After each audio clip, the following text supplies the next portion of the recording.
ನಮಸ್ಕಾರ, welcome back. ಇವತ್ತು write once run anywhere programming ಪ್ಯಾರಾಡೈಮ್ನ ಅರ್ಥ ಮಾಡ್ಕೊಳ್ಳೋಣ. ನೀವು ಹಿಂದಿನ ಸೆಷನ್ ಒಳಗೆ ನೋಡಿದ್ರಿ ಏನಂದ್ರೆ ಹೈ ಲೆವೆಲ್ ಲ್ಯಾಂಗ್ವೇಜಸ್ ಲೈಕ್ ಸಿ++. ಇದ್ರದ್ದೆಲ್ಲ one of the major drawback ಏನಿತ್ತಂದ್ರೆ ನೀವು ಯಾವ ಟಾರ್ಗೆಟ್ ಮಷಿನ್ ಮ್ಯಾಗ ರನ್ ಮಾಡ್ಬೇಕನ್ನಾಗ್ತೀರಿ, ಆ ಟಾರ್ಗೆಟ್ ಮಷಿನ್ದು ನಿಮಗೆ ಆಪ್ರೇಟಿಂಗ್ ಸಿಸ್ಟಮ್ ಗೊತ್ತಿರಬೇಕು. ಆಮೇಲೆ ಆ CPU ಟೈಪ್ ಗೊತ್ತಿರಬೇಕು, ಅದು x86 ಐತೆ ನಾನು ARM ಐತೆ ಅಂತ ಗೊತ್ತಿರಬೇಕು. ಅದಾದಮೇಲೆ CPU ಎಷ್ಟು ಬಿಟ್ಟದೈತಿ, 32 ಬಿಟ್ ಐತೋ 64 ಬಿಟ್ ಐತೋ ಇದೆಲ್ಲ ಗೊತ್ತಿರಬೇಕು. ಸೊ ನೀವು ಅದನ್ನು ಕಂಪೈಲ್ ಮಾಡುವಾಗ, ಅದನ್ನು ಪ್ಯಾಕೇಜ್ ಮಾಡುವಾಗ ನೀವು ಇದನ್ನು ಎಲ್ಲಿ ಕಳಿಸ್ತಿದ್ದೀರಲ್ಲ ಆ ಮಷಿನ್ದು ಡೀಟೇಲ್ಸ್ ನಿಮ್ಗೆ ಗೊತ್ತಿರಬೇಕು. ಆಮೇಲೆ ಬೇರೆ ಬೇರೆ ಕ್ಲೈಂಟ್ಸ್ ಅವ್ರದ್ದು ಬೇರೆ ಬೇರೆ ಮಷಿನ್ ಇತ್ತಂದ್ರೆ ನೀವು ಅವರಿಗೆ ಬೇರೆ ಬೇರೆ ಪ್ರಾಡಕ್ಟ್ ಮಾಡಿಕೊಡ್ಬೇಕು. ಫಾರ್ ಎಕ್ಸಾಂಪಲ್, ಈಗ Teams application, Word, Microsoft Word, Excel, Teams ಇವೇನು ಅಪ್ಲಿಕೇಶನ್ ಅದಾವಲ್ಲ, ಈ ಅಪ್ಲಿಕೇಶನ್ನು ವಿಂಡೋಸ್ಗೆ ಬೇರೆ ಇದ್ದಾವೆ, ಮ್ಯಾಕಿಗೆ ಬೇರೆ ಇದ್ದಾವೆ, ಆ್ಯಂಡ್ರಾಯ್ಡಿಗೆ ಬೇರೆ ಅದಾವೆ, iOS-ಗೆ ಬೇರೆ ಇದಾವೆ. ಅದೇ ಥರ ಲೆನೆಕ್ಸಿಗೂ ಕೆಲವೊಂದು ವರ್ಷನ್ ಟೀಮ್ಸದು ರಿಲೀಸ್ ಮಾಡ್ಯಾರಲ್ಲ ಅದು ಬೇರೆ ಐತಿ. ಇದರ ಅರ್ಥ ಆಮೇಲೆ ವಿತಿನ್ ಇದು ವಿಂಡೋಸ್ ಮಷಿನ್ ಒಳಗೆ ಮತ್ತು ಅವ್ರಿಗೆ ಪ್ರೊಸೆಸರ್ ಟೈಪ್ ಬೇರೆ ಇದ್ದರೆ ಅದಕ್ಕೂ ಮತ್ತೆ 2 ಬಂಡಲ್ ಮಾಡಬೇಕು. ಸೊ ಈ ಚಾಲೆಂಜನ್ನು ಎಲ್ಲ ಕಂಪ್ನಿಗಳು ಸಾಲ್ವ್ ಮಾಡೋಕ್ಕಾಗಲ್ಲ. ಯಾಕಂದರೆ ಇದಕ್ಕೆ ಭಾಳಷ್ಟು ಜನ ಇಂಜಿನಿಯರ್ ಹಚ್ತಾರೆ, ಭಾಳಷ್ಟು ದೊಡ್ಡ ಇನ್ಫ್ರಾಸ್ಟ್ರಕ್ಚರ್ ಹತ್ತುತ್ತೆ. ಆಮೇಲೆ ಇದರಿಂದ ಭಾಳಷ್ಟು ನಮ್ಮ ಪ್ರೊಡಕ್ಟಿವ್ ಟೈಮು ವೇಸ್ಟ್ ಆಗುತ್ತೆ. That is where engineers, scientists ಇವರೆಲ್ಲ ಏನು ಥಿಂಕ್ ಮಾಡಿದ್ರಂದ್ರೆ ನಾವು ಎಂಥ ಪ್ರೋಗ್ರಾಮಿಂಗ್ ಲ್ಯಾಂಗ್ವೇಜ್ ಮಾಡ್ಬೇಕಂದ್ರೆ ನೀವು ಅದನ್ನು ಒಂದು ಕಡೆ ಬರೆದ್ರಿ ಅಂದ್ರೆ you can write it once and you can run it anywhere ಅಂತ. ಆದ್ರೆ ಅಂಡರ್ಲೈಯಿಂಗ್ ಚಾಲೆಂಜಸ್ ಹೆಂಗೆ ಸಾಲ್ವ್ ಮಾಡ್ತೀರಿ? OS ಡಿಪೆಂಡೆನ್ಸಿ ಇರ್ಬೋದು, ಕಂಪೈಲರ್ ಡಿಪೆಂಡೆನ್ಸಿ ಇರ್ಬೋದು, CPU ಟೈಪ್ ಡಿಪೆಂಡೆನ್ಸಿ ಇರ್ಬೋದು. ಅದನ್ನು ಸಾಲ್ವ್ ಮಾಡೋಕ್ಕೆ ಅವರು ಒಂದು ಇನೋವೇಟಿವ್ ವೇ ಕಂಡು ಹಿಡಿದ್ರು. ಸೊ ನಿಮಗೆ ಗೊತ್ತಿರುವಂಗೆ ಯಾವ್ಯಾವ ಪ್ರೋಗ್ರಾಮನ್ನು ನಾವು ಈ ಥರ right once and run anywhere ಮಾಡ್ಬೋದು? ಜಾವಾ, ಪೈಥಾನ್, ಆಮೇಲೆ ಜಾವಾಸ್ಕ್ರಿಪ್ಟ್. ಈ 3 ಲ್ಯಾಂಗ್ವೇಜ್ದೊಳಗೆ ಈ ಪಾಸಿಬಿಲಿಟಿ ಇದೆ. ನೀವು ಒಂದು ಕಡೆ ಕೋಡ್ ಬರೋದು ಅದನ್ನು ಬೇರೆ ಕಡೆ ರನ್ ಮಾಡ್ಬೋದು, ಯಾವ ಬೇಕಾದ ಮಷಿನ್ ಮೇಲೆ ರನ್ ಮಾಡ್ಬೋದು. ಸೊ ಹಾಗಿದ್ರೆ 3 ಹೆಂಗೆ ಒಂದು ವರ್ಕ್ ಆಗುತ್ತೆ, ಆಮೇಲೆ ಅದ್ರದ್ದು ಡೆಮೋ ನೋಡೋನು, ಆಮೇಲೆ ಇಂಟರ್ನಲ್ಲಿ ಅಂಡರ್ ದ ಹುಡ್ ಏನಾಗುತ್ತೆ ಅಂತಲೂ ಅರ್ಥ ಮಾಡ್ಕೊಂಡು. ಇದನ್ನು ಅರ್ಥ ಮಾಡ್ಕೋಬೇಕಾದ್ರೆ ನಾನು ನಿಮಗೊಂದು ಬೇರೆ ಅನಾಲಜಿ ಅಥವಾ ಬೇರೆ ಒಂದು ಇದನ್ನು ಕೊಡ್ತೀನಿ, ಎಕ್ಸಾಂಪಲ್. ಇಮ್ಯಾಜಿನ್ ಮಾಡಿರಿ, ಇಬ್ಬರು ಕಮ್ಯುನಿಕೇಟ್ ಮಾಡ್ಬೇಕನ್ನಾಗ್ತಾರೆ. ಒಬ್ಬರಿಗೆ ಕನ್ನಡ ಬರುತ್ತೆ, ಆಮೇಲೆ ಇನ್ನೊಬ್ಬರಿಗೆ ಹಿಂದಿ ಬರುತ್ತೆ. ಇವರಿಬ್ಬರು ಒಬ್ಬರ ಜೊತೆ ಮಾತಾಡಬೇಕು. ಏನಂತಂದ್ರೆ ಅವ್ರೇನು ಅಂದ್ಕೊಳ್ರಿ, ಅವ್ರು ದೂರ ಅದಾರ, ಡಿಸ್ಟೆಂಟ್, ಒಂದೇ ಪ್ಲೇಸ್ನಾಗಿಲ್ಲ, ದೂರ ಅದಾರ. ಆಮೇಲೆ ಅವರು ಇಮೇಲ್ ಮುಖಾಂತರ ಮಾತಾಡ್ಬೇಕನ್ನಾಗ್ತಾರೆ ಅಂತ ಇಟ್ಕೊಡ್ರಿ. ಇಮೇಲು ಅಥವಾ ಮೊದಲು ಇರ್ತಿದ್ವಲ್ಲ ಲೆಟರ್ಸ್ ಅಥವಾ ಪೋಸ್ಟ್ ಮುಖಾಂತರ ಮಾತಾಡ್ಬೇಕಂತಿದ್ದಾರೆ ಅಂದ್ಕೊಡ್ರಿ. ಇವ್ರಿಗೆ ಇದೊಂದೇ ಭಾಷೆ ಬರುತ್ತೆ, ಇವ್ರಿಗೆ ಇದೊಂದೇ ಭಾಷೆ ಬರುತ್ತೆ. ಸೊ ಅವ್ರು ಹೆಂಗೆ ಮಾತಾಡ್ಬೋದು? ಒಂದು ಆಪ್ಷನ್ ಏನು? ಆಪ್ಷನ್ 1 ಏನು? ಇವರು ಒಂದು ಲೆಟ್ರ್ ಕನ್ನಡದಲ್ಲಿ ಬರೆದಿರೋ ಲೆಟ್ರನ್ನು ಇವರು ಕಳಿಸ್ಕೊಡ್ತಾರೆ. ಇವ್ರು ಏನು ಮಾಡ್ತಾರೆ, ಅವ್ರ ಊರಲ್ಲಿ ಅವ್ರ ಫ್ರೆಂಡ್ ಇರ್ತಾರೆ, ಇನ್ನೊಬ್ಬರು ಫ್ರೆಂಡ್ ಹತ್ರ ಹೋಗ್ತಾರೆ. ಅವರಿಗೆ ಈ ಕನ್ನಡ ಲೆಟ್ರ್ ಕೊಡ್ತಾರೆ. ಇವರು ಈ ಲೆಟ್ರನ್ನು ಹಿಂದಿಗೆ ಕನ್ವರ್ಟ್ ಮಾಡ್ತಾರೆ. ಹಿಂದಿಗೆ ಕನ್ವರ್ಟ್ ಮಾಡಿ ಇವ್ರಿಗೆ ಕೊಡ್ತಾರೆ, ಅದನ್ನು ಇವರು ಅರ್ಥ ಮಾಡ್ಕೊತಾರೆ. ಇದು ಒಂದು ಆಪ್ಷನ್. ಎರಡನೇ ಆಪ್ಷನ್ನು, ಇವರೇನಿದಾರಲ್ಲ ಇವ್ರೇನು ಮಾಡ್ತಾರೆ, ಅವ್ರು ಇನ್ನೊಬ್ಬರು ಫ್ರೆಂಡ್ ಹತ್ರ, ಅಂದ್ರೆ ಇವ್ರು ಕನ್ನಡದಾಗ ಲೆಟ್ರ್ ಬರೋದು, ಇವ್ರು ಯಾರು ಬರೀತಿದಾರಲ್ಲ ಇವ್ರಿಗೆ ಸೆಂಡರ್ ಅನ್ನೋನು. ಇವರು ಸೆಂಡರ್, ಇವರು ರಿಸೀವರ್. ಸೊ ಇವ್ರೇನು ಮಾಡಿದ್ರು, ಸೆಂಡರ್ ಇದ್ದವ್ರು ಏನು ಮಾಡಿದ್ರು, ಇವರು ಇನ್ನೊಬ್ಬರು ಫ್ರೆಂಡ್ ಹತ್ರ ಹೋದರು. ಅವ್ರಿಗೆ ಇದು ಹೇಳ್ತಾ ಇರೋದು ಆಪ್ಷನ್ 2. ಈಗ ಆಪ್ಷನ್ 2 ಇವ್ರೇನು ಮಾಡಿದ್ರು, ಅವ್ರಿಗೆ ಇದು ಹಿಂದಿ ಕನ್ನಡ ಲೆಟ್ರ್ ಕೊಟ್ಟರು. ಅವರು ಅದನ್ನು ಟ್ರಾನ್ಸ್ಲೇಟ್ ಮಾಡಿ ಇವ್ರಿಗೆ ಹಿಂದಿ ಕನ್ವರ್ಟ್ ಮಾಡಿದ್ರು ಅಥವಾ ಟ್ರಾನ್ಸ್ಲೇಷನ್ ಮಾಡಿದ್ರು. ಆ ಲೆಟ್ರನ್ನು ಇವ್ರು ವಾಪಸ್ ಇವ್ರಿಗೆ ಕೊಟ್ಟರು. ಇವ್ರೀಗ ಕಳಿಸ್ಬೇಕಾದ್ರೆ ಕನ್ನಡ ಕಳಿಸ್ಲಿಲ್ಲ, ಅವ್ರು ಯಾವ ಲೆಟ್ರ್ ಕಳಿಸಿದ್ರು, ಇವ್ರಿಗೆ ಹಿಂದಿ ಲೆಟ್ರ್ ಕಳಿಸಿದ್ರು.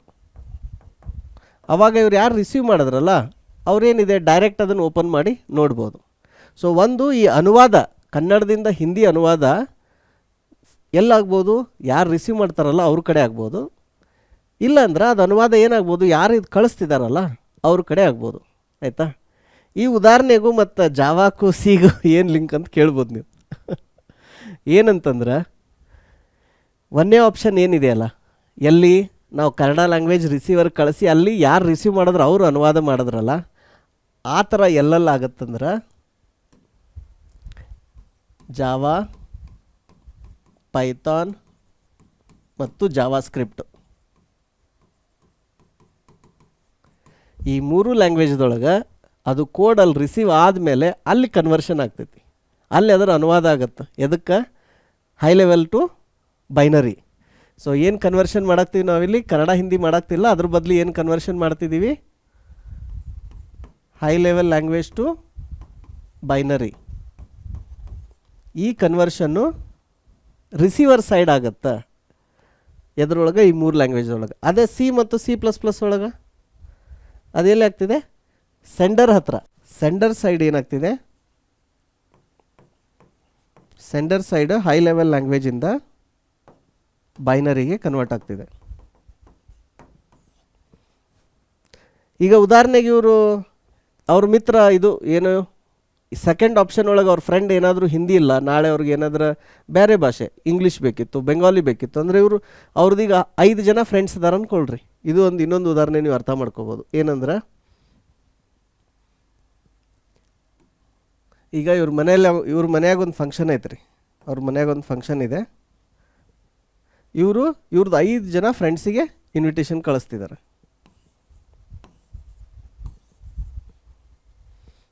ಇಲ್ಲೊಬ್ರು, ಈ 5 ಜನರಿಗೆ ಬೇರೆ ಬೇರೆ ಭಾಷೆ ಬರುತ್ತೆ.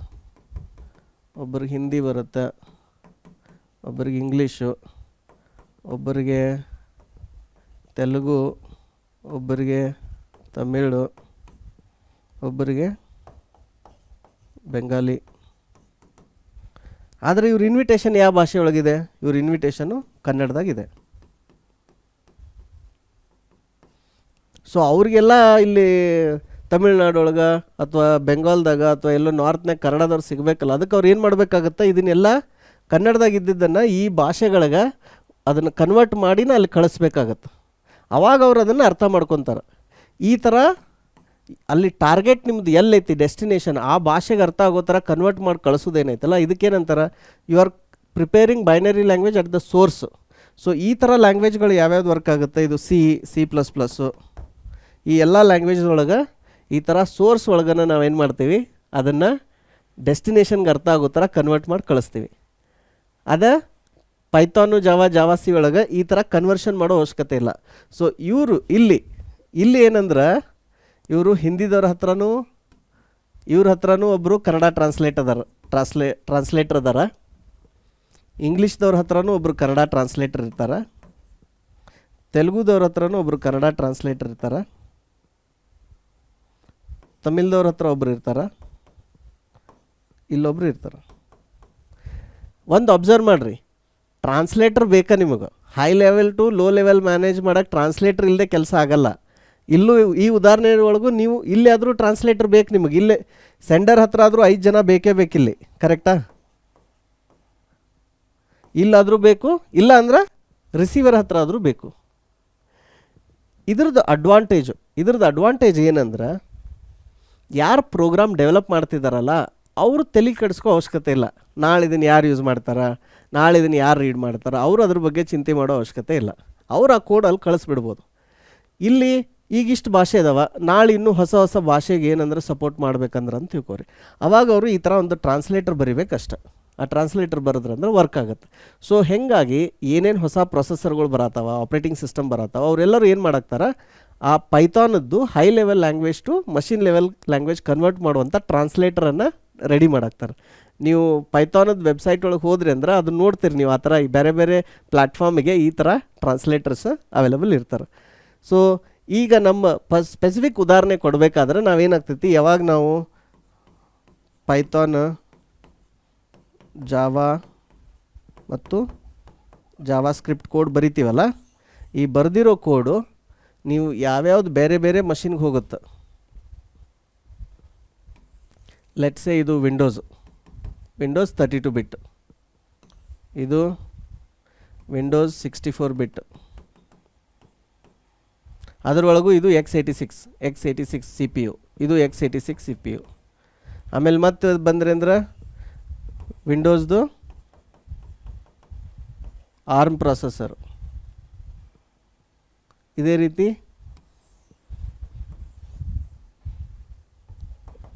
Linux 64 x86. ಸೊ ಈ ಥರ ಬೇರೆ ಬೇರೆ ಒ ಎಸ್ಸಿಗೆ ಇಲ್ಲಿ ಏನಂದ್ರೆ ಇಲ್ಲಿ ಪೈಥಾನ್ ಇಂಟರ್ಪ್ರಿಟರ್ ಇರುತ್ತೆ. ಇಲ್ಲೇನಿರುತ್ತೆ, ಪೈಥಾನ್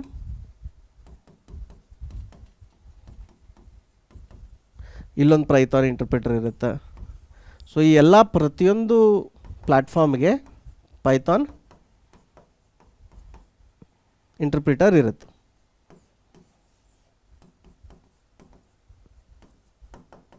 ಇದೇ ರೀತಿ ಇಲ್ಲಿ ಹೆಂಗೆ ಪೈಥಾನ್ ಇಂಟರ್ಪ್ರಿಟರ್ ಅಂತ ಹೇಳಿದ್ನಲ್ಲ, ಅದೇ ರೀತಿ ಜಾವಾದು ಇರುತ್ತೆ, ಆಮೇಲೆ ಜಾವಾ ಸ್ಕ್ರಿಪ್ಟ್ದು ಇರುತ್ತೆ. ಈ ಟೆಕ್ನಿಕ್ದಿಂದ what we are able to achieve, we are able to achieve write once and run anywhere. So ನಿಮಗಿದು ಅನಾಲಜಿಯಿಂದ ಅರ್ಥ ಆಯಿತು ಅನ್ಕೋತೀನಿ. ಈ ಜಾವಾ ಆಗಲಿ ಪೈಥಾನ್ ಯಾವ ಥರ ಡೆಸ್ಟಿನೇಷನ್ದ ವರ್ಕ್ ಆಗುತ್ತೆ ಅಂತ ನೋಡೋಣ. ಅದ್ರದ್ದು ಮೊದಲು ಬ್ಲಾಕ್ ಡೈಗ್ರಾಮ್ ಅಥವಾ ಆರ್ಕಿಟೆಕ್ಚರ್ ಅರ್ಥ ಮಾಡ್ಕೊಳ್ಳೋಣ. So at the bottom most layer ಏನಿರುತ್ತೆ, ನಿಮ್ಮದು ಹಾರ್ಡ್ವೇರ್ ಇರುತ್ತೆ. ಇದು ಹಾರ್ಡ್ವೇರ್ ಮೇಲೆ ಇಲ್ಲಿ ಆಪರೇಟಿಂಗ್ ಸಿಸ್ಟಮ್, ಇಲ್ಲಿ ಇದ್ರ ಮೇಲೆ ಎ ಪಿ ಐಸ್, ಇಲ್ಲಿ ಇದ್ರ ಮೇಲೆ ಜೆ ವಿ ಎಮ್, ಆಮೇಲೆ ಅದೇ ರೀತಿ ಪಿ ವಿ ಎಮ್ ಆ್ಯಂಡ್ ಅದೇ ರೀತಿ JavaScript engine. J V M ಅಂದರೆ ಏನು? ಜೆ ವಿ ಎಮ್ ಅಂದರೆ ನೆನ್ಪಿಟ್ಕೊಳ್ರಿ, ಜಾವಾ ವರ್ಚುವಲ್ ಮಷೀನ್, ಇದು ಜೆ ವಿ ಎಮ್. ಇದೇ ರೀತಿ P V M, P V M ಅಂದರೆ ಪೈಥಾನ್ ವರ್ಚುವಲ್ ಮಷೀನ್. ಆಮೇಲೆ ಜಾವಾ ಸ್ಕ್ರಿಪ್ಟ್ ಇಂಜಿನ್ಗೆ ಜಾವಾ ಸ್ಕ್ರಿಪ್ಟ್ ಇಂಜಿನೇ ಅಂತಾರೆ. ಸೊ ಇಲ್ಲೇನಾಗುತ್ತಂದ್ರೆ ಟಾರ್ಗೆಟ್ ಮಷೀನ್ ಒಳಗೆ ಈ ಥರ ಒಂದು ವರ್ಚುವಲ್ ಮಷೀನ್ ಇರುತ್ತೆ. ಇದೇನು ಮಾಡುತ್ತಂದ್ರೆ ನಿಮ್ದೇನು ಕೋಡ್ ಇರುತ್ತಲ್ಲ, ಆ ಕೋಡನ್ನು ಟಾರ್ಗೆಟ್ ಮಷೀನ್ ಒಳಗೆ ಅಲ್ಲಿ ಅದನ್ನು ಮಷೀನ್ ಲೆವೆಲ್ಗೆ ಕನ್ವರ್ಟ್ ಮಾಡುತ್ತೆ, ಬೈನರಿಗೆ, ಹೈ ಲೆವೆಲಿಂದ. ಸೊ ಇದ್ರ ಮೇಲೆ ನಿಮ್ಮದು ಸಾಫ್ಟ್ವೇರ್ ಅಥವಾ ಪ್ರೋಗ್ರಾಮ್ ಇರುತ್ತೆ. ಇಲ್ಲಿ ನಿಮ್ಮ ಕೋಡು ಅನ್ಬೋದು, ಅಥವಾ ನಿಮ್ಮ ಸಾಫ್ಟ್ವೇರ್ ಅನ್ಬೋದು, ಅಥವಾ ನಿಮ್ಮ ಪ್ರೋಗ್ರಾಮ್, ಎಲ್ಲ ಒಂದೇ. ಇದೆಲ್ಲಿರುತ್ತಾ, ಹೈ ಲೆವೆಲ್ ಲ್ಯಾಂಗ್ವೇಜಲ್ಲಿ ಇರುತ್ತಲ್ಲ. ಈ ಹೈ ಲೆವೆಲ್ ಲ್ಯಾಂಗ್ವೇಜಲ್ಲಿರೋದು ಜೆ ವಿ ಎಮ್ ಏನು ಮಾಡುತ್ತಾ, ಇದನ್ನು underlying operating system A P Is use ಮಾಡಿ ಅದನ್ನು ಫೈನಲಿ ಮಷಿನ್ ಲೆವೆಲ್ ಕನ್ವರ್ಟ್ ಮಾಡುತ್ತೆ. ಈ ಜೆ ವಿ ಎಮ್ ಅಥವಾ ಪಿ ವಿ ಎಮ್ ಇಲ್ಲದೇ ಆ ಮಷೀನಲ್ಲಿ ನೀವು ಪೈಥಾನ್ ಕೋಡ್ ರನ್ ಮಾಡೋಕ್ಕೆ ಸಾಧ್ಯ ಇಲ್ಲ. ಸೊ C++ ಒಳಗೆ ಏನಾಗ್ತಿತ್ತು, ನೀವು ಒಂದು ವಿಂಡೋಸ್ಗೆ ಒಂದು ಇ ಎಕ್ಸ್ ಸಿ ರೆಡಿ ಮಾಡಿದ್ರೆ ಅಂತ ತಿಳ್ಕೊರಿ. ನಿಮ್ಮ ಮಷಿನ್ ಹತ್ರ, ನಿಮ್ಮ ಹತ್ರನೂ ಇ ಎಕ್ಸ್ ಇತ್ತು, ನಾನು ನಿಮ್ಗೆ ಇ ಎಕ್ಸ್ ಸಿ ಕಳಿಸಿದ್ನಿ ಅಂದರೆ ನೀವು ಅಲ್ಲಿ ಅದನ್ನು ರನ್ ಮಾಡಿಬಿಡ್ಬೋದು. ನಿಮಗೇನು ಸಿ ಕಂಪೈಲರಲ್ಲಿ ಇನ್ಸ್ಟಾಲ್ ಮಾಡುವಂಥ ಅವಶ್ಯಕತೆ ಇಲ್ಲ. ಸಿ ಕಂಪೈಲಲ್ಲಿ ಎಲ್ಲಿರಬೇಕು, ಎಲ್ಲಿ ಕೋಡ್ ಬರೆದು ಎಲ್ಲಿ ಕಂಪೈಲ್ ಮಾಡ್ತಿದ್ರಲ್ಲ ಅಲ್ಲಿರಬೇಕು. ಸೊ ಸಿ ಕಂಪೈಲರ್ ಅಂದ್ರೇನು, ನಿಮ್ಮ ಹತ್ರ ಟ್ರಾನ್ಸ್ಲೇಟರ್ ಅದಾರ high level to low level. But ಪೈಥಾನ್ದಲ್ಲಿ ಆ ಥರ ಅಲ್ಲ. ಎಲ್ಲಿ ಸೋರ್ಸ್ ಬರೀತಿದ್ದೀರಿ, ಕೋಡ್ ಮಾಡ್ತಿದ್ರಿ ಅಲ್ಲೂ ಬೇಕು, ಯಾಕಂದ್ರೆ ನೀವು ಬರೆದಿದ್ದು ಕೋಡ್ ಟೆಸ್ಟ್ ಮಾಡಿ ನೋಡ್ಬೇಕಲ್ಲ ನೀವು. ಸೊ ಟೆಸ್ಟ್ ಮಾಡಿ ನೋಡೋಕೆ ಇರಬೇಕು. ಆದರೆ ನೀವು ಡೆಸ್ಟಿನೇಷನ್ಗೆ ಏನು ಕಳಿಸ್ತೀರಲ್ಲ, ನಾವು ಪೈಥಾನ್ದಾಗ ಪೈಥಾನ್ ಸ್ಕ್ರಿಪ್ಟ್ ಕಳಿಸ್ತೀವಿ, ಜಾವಾದಾಗ ಜಾವಾ ಕೋಡ್, ಸೋರ್ಸ್ ಕೋಡ್ ಏನಿರುತ್ತಲ್ಲ ಅದನ್ನು ಕಳಿಸಲ್ಲ. ಅದ್ರ ಬಗ್ಗೆ ಹೇಳ್ತೀನಿ ಡೀಟೇಲಾಗಿ. ನೀವೊಂದು ಇಂಟರ್ಮೀಡಿಯೇಟ್ ಲ್ಯಾಂಗ್ವೇಜ್, ಇಂಟರ್ಮೀಡಿಯೇಟ್ ಅಂದರೆ ಬೈಟ್ ಕೋಡ್ ಅಂತಾರೆ ಅದಕ್ಕೆ. ಸೊ ನೀವು ಜಾವಾ ಕೋಡ್ ಕಂಪೈಲ್ ಮಾಡಿರೋ ಕೋಡ್ ಕಳಿಸ್ತೀರಿ ಅಲ್ಲಿ. ಆದರೆ ಆ ಕೋಡ್ ಏನಿರುತ್ತೆ, ಸ್ಪೆಷಲೈಸ್ ಟೂಲ್ ಇರ್ತಾವೆ, ಆ ಟೂಲಿಂದ ಓಪನ್ ಮಾಡಿದ್ರೆ ನಿಮ್ಗೆ ಸೋರ್ಸ್ ಕೋಡ್ ಕಾಣುತ್ತೆ, ಅದು ಕಾಣಲ್ಲ ಅಂತಿಲ್ಲ. ಸೊ ಆ ಬೈಟ್ ಕೋಡ್ ಅಲ್ಲಿ ಕಳಿಸ್ತೀರಿ ಜಾವಾ ಒಳಗೆ, ಅದು ಅಲ್ಲಿ ಡೆಸ್ಟಿನೇಷನ್ಗೆ ಹೋದ್ಮೇಲೆ ಅಲ್ಲಿಂದ ಬೈನರಿ ಕನ್ವರ್ಟ್ ಆಗುತ್ತೆ. ಜಾವಾ ಸ್ಕ್ರಿಪ್ಟ್ ಒಳಗೆ ನೀವು ಸೋರ್ಸ್ ಕೋಡ್ ಹೆಂಗೈತೆ ಹಂಗೆ ಕಳಿಸ್ತೀರಿ. ಮೂರದ್ರೊಳಗೆ ಇದೊಂದು ವ್ಯತ್ಯಾಸ ಐತಿ, ನಾನು ನಿಮಗೆ ಡಯಾಗ್ರಾಮ್ ತೆಗೆದು ಎಕ್ಸ್ಪ್ಲೇನ್ ಮಾಡ್ತೀನಿ. ಬಟ್ ಈ ಆರ್ಕಿಟೆಕ್ಚರ್ ನೆನ್ಪಿಟ್ಕೊಳ್ರಿ. ಏನಂದ್ರೆ ಅಂಡರ್ಲೈಯಿಂಗ್ ಹಾರ್ಡ್ವೇರ್ ಒಳಗೆ ನೋಡ್ರಿ, ಇಲ್ಲಿ ಏನಂದ್ರೆ ಹಾರ್ಡ್ವೇರು ಬೇರೆ ಬೇರೆ ಇರ್ಬೋದು. ಹಾರ್ಡ್ವೇರ್ ಏನಿರ್ಬೋದು, x86 ಇರ್ಬೋದು, ಆರ್ಮ್ ಇರ್ಬೋದು, 32 ಬಿಟ್ ಇರ್ಬೋದು, ಅಥವಾ 64 ಬಿಟ್ ಇರ್ಬೋದು. ಹಾರ್ಡ್ವೇರ್ ಬೇರೆ ಇರುತ್ತೆ. ಅದಾದಮೇಲೆ ಆಪ್ರೇಟಿಂಗ್ ಸಿಸ್ಟಮ್ ಒಳಗೆ ವಿಂಡೋಸು, ಲಿನಕ್ಸ್ ಇರ್ಬೋದು, ಮ್ಯಾಕು, iOS, ಇವೆಲ್ಲ ಇವು ಚಾಯ್ಸಸ್. ಸೊ ಹೀಗಾಗಿ ಈ ಜೆ ವಿ ಎಮ್ ಮತ್ತು ಪಿ ವಿ ಎಮ್ ಇದಕ್ಕೆ ಸೂಟ್ ಆಗುವಂಥದ್ದು. ಅದನ್ನು ನೀವು ಇನ್ಸ್ಟಾಲ್ ಮಾಡಿದಾಗ ಈ ಬರೆದಿರೋ ಕೋಡ್ ಏನು ಮಾಡುತ್ತೆ, ಜೆ ವಿ ಎಮ್ ಇರೋದು ಇದಕ್ಕೆ ಕನ್ವರ್ಟ್ ಮಾಡುತ್ತೆ. ಇದು ಯಾಕೆ ಸಾಧ್ಯ ಐತೆ ಅಂದ್ರೆ ಅಂಡರ್ ದ ಹುಡ್ ಏನಾಗ್ತೈತೆ ಅನ್ನೋದು ಹೇಳ್ತೇನೆ ನಿಮಗೆ. Say for example Windows A P I ಐತಲ್ಲ, ವಿಂಡೋಸ್ ಒಳಗೆ ನೀವು ಸೇ ಫಾರ್ ಎಕ್ಸಾಂಪಲ್ ಒಂದು ಫೈಲ್ ಓಪನ್ ಮಾಡೋಕ್ಕೆ ಉದಾಹರಣೆ ಕೊಡ್ತಿದ್ದೀನಿ, ಎಕ್ಸಾಕ್ಟ್ ಹೆಸರಲ್ಲ, ನೀವು ಫೈಲ್ ಅಂಡರ್ಸ್ಕೋರ್ ಓಪನ್ ಅಂತ ಒಂದು ಇದಿರುತ್ತೆ, ಏನು ಎ ಪಿ ಐ ಇರುತ್ತೆ. ಇದರಿಂದ ನೀವು ಒಂದು ಫೈಲ್ ಓಪನ್ ಮಾಡ್ಬೋದು, ಓಪನ್ ಮಾಡಿ ಕಂಟೆಂಟ್ ರೀಡ್ ಮಾಡ್ಬೋದು. ಇದೇದ್ರೊಳಗೆ ವಿಂಡೋಸ್ ಒಳಗೆ. ಆದರೆ ಲೈನೆಕ್ಸ್ ಒಳಗೆ ಅದೇನಂತಿರ್ಬೋದು, ಎಫ್ ಓಪನ್ ಅಂತ ಇರ್ಬೋದು. ಆ್ಯಂಡ್ರಾಯ್ಡ್ದೊಳಗೆ ಫೈಲ್ ರೀಡ್ ಅಂತಿರ್ಬೋದು. ಆಮೇಲೆ ಲೈನೆಕ್ಸ್ ಒಳಗೆ ಎಫ್ ರೀಡ್ ಅಂತ ಇರ್ಬೋದು. ಈ ಥರ ಐತಿ ಅಂತ ಹೇಳಾಗ್ತಿಲ್ಲ, ಈ ಥರ ಬೇರೆ ಬೇರೆ ಇರ್ಬೋದು ಹೆಸರು ಅದರದ್ದು, ಏನು ಇನ್ವೋಕ್ ಮಾಡ್ತೀರಿ, ಆ ಲೈಬ್ರರಿ ಬೇರೆ ಇರ್ಬೋದು. ಸೊ ನಮಗದು ಗೊತ್ತಿಲ್ಲ ಅದು ಎಕ್ಸಾಕ್ಟ್ಲಿ ಏನೈತೆ ಅಂತ. ಇದ್ರ ಕೆಲಸ ಯಾವುದು, ಜೆ ವಿ ಎಮ್ ಕೆಲಸ ಏನಂದ್ರೆ, ನಾವಿಲ್ಲಿ ಕೋಡ್ ಒಳಗೆ ಜಾವಾದೊಳಗೆ ಪೈಥಾನ್ದೊಳಗೆ ಏನಂತ ಬರೆದಿರ್ತೀವಿ, ಓಪನ್ ಫೈಲ್ ಅಂತ ಬರೆದಿರ್ತೀವಿ. ಆ ಓಪನ್ ಫೈಲಿಗೆ ನಾವು ಪೈಥಾನ್ ಮತ್ತು ಜಾವಾ ಒಳಗೆ ನಾವೇನಂತ ಬರೆದಿರ್ತೀವಿ, ಫೈಲ್ ಅಂಡರ್ಸ್ಕೋರ್ ಓಪನ್ ಅಂತ ಬರೆದಿರ್ತೀವಿ.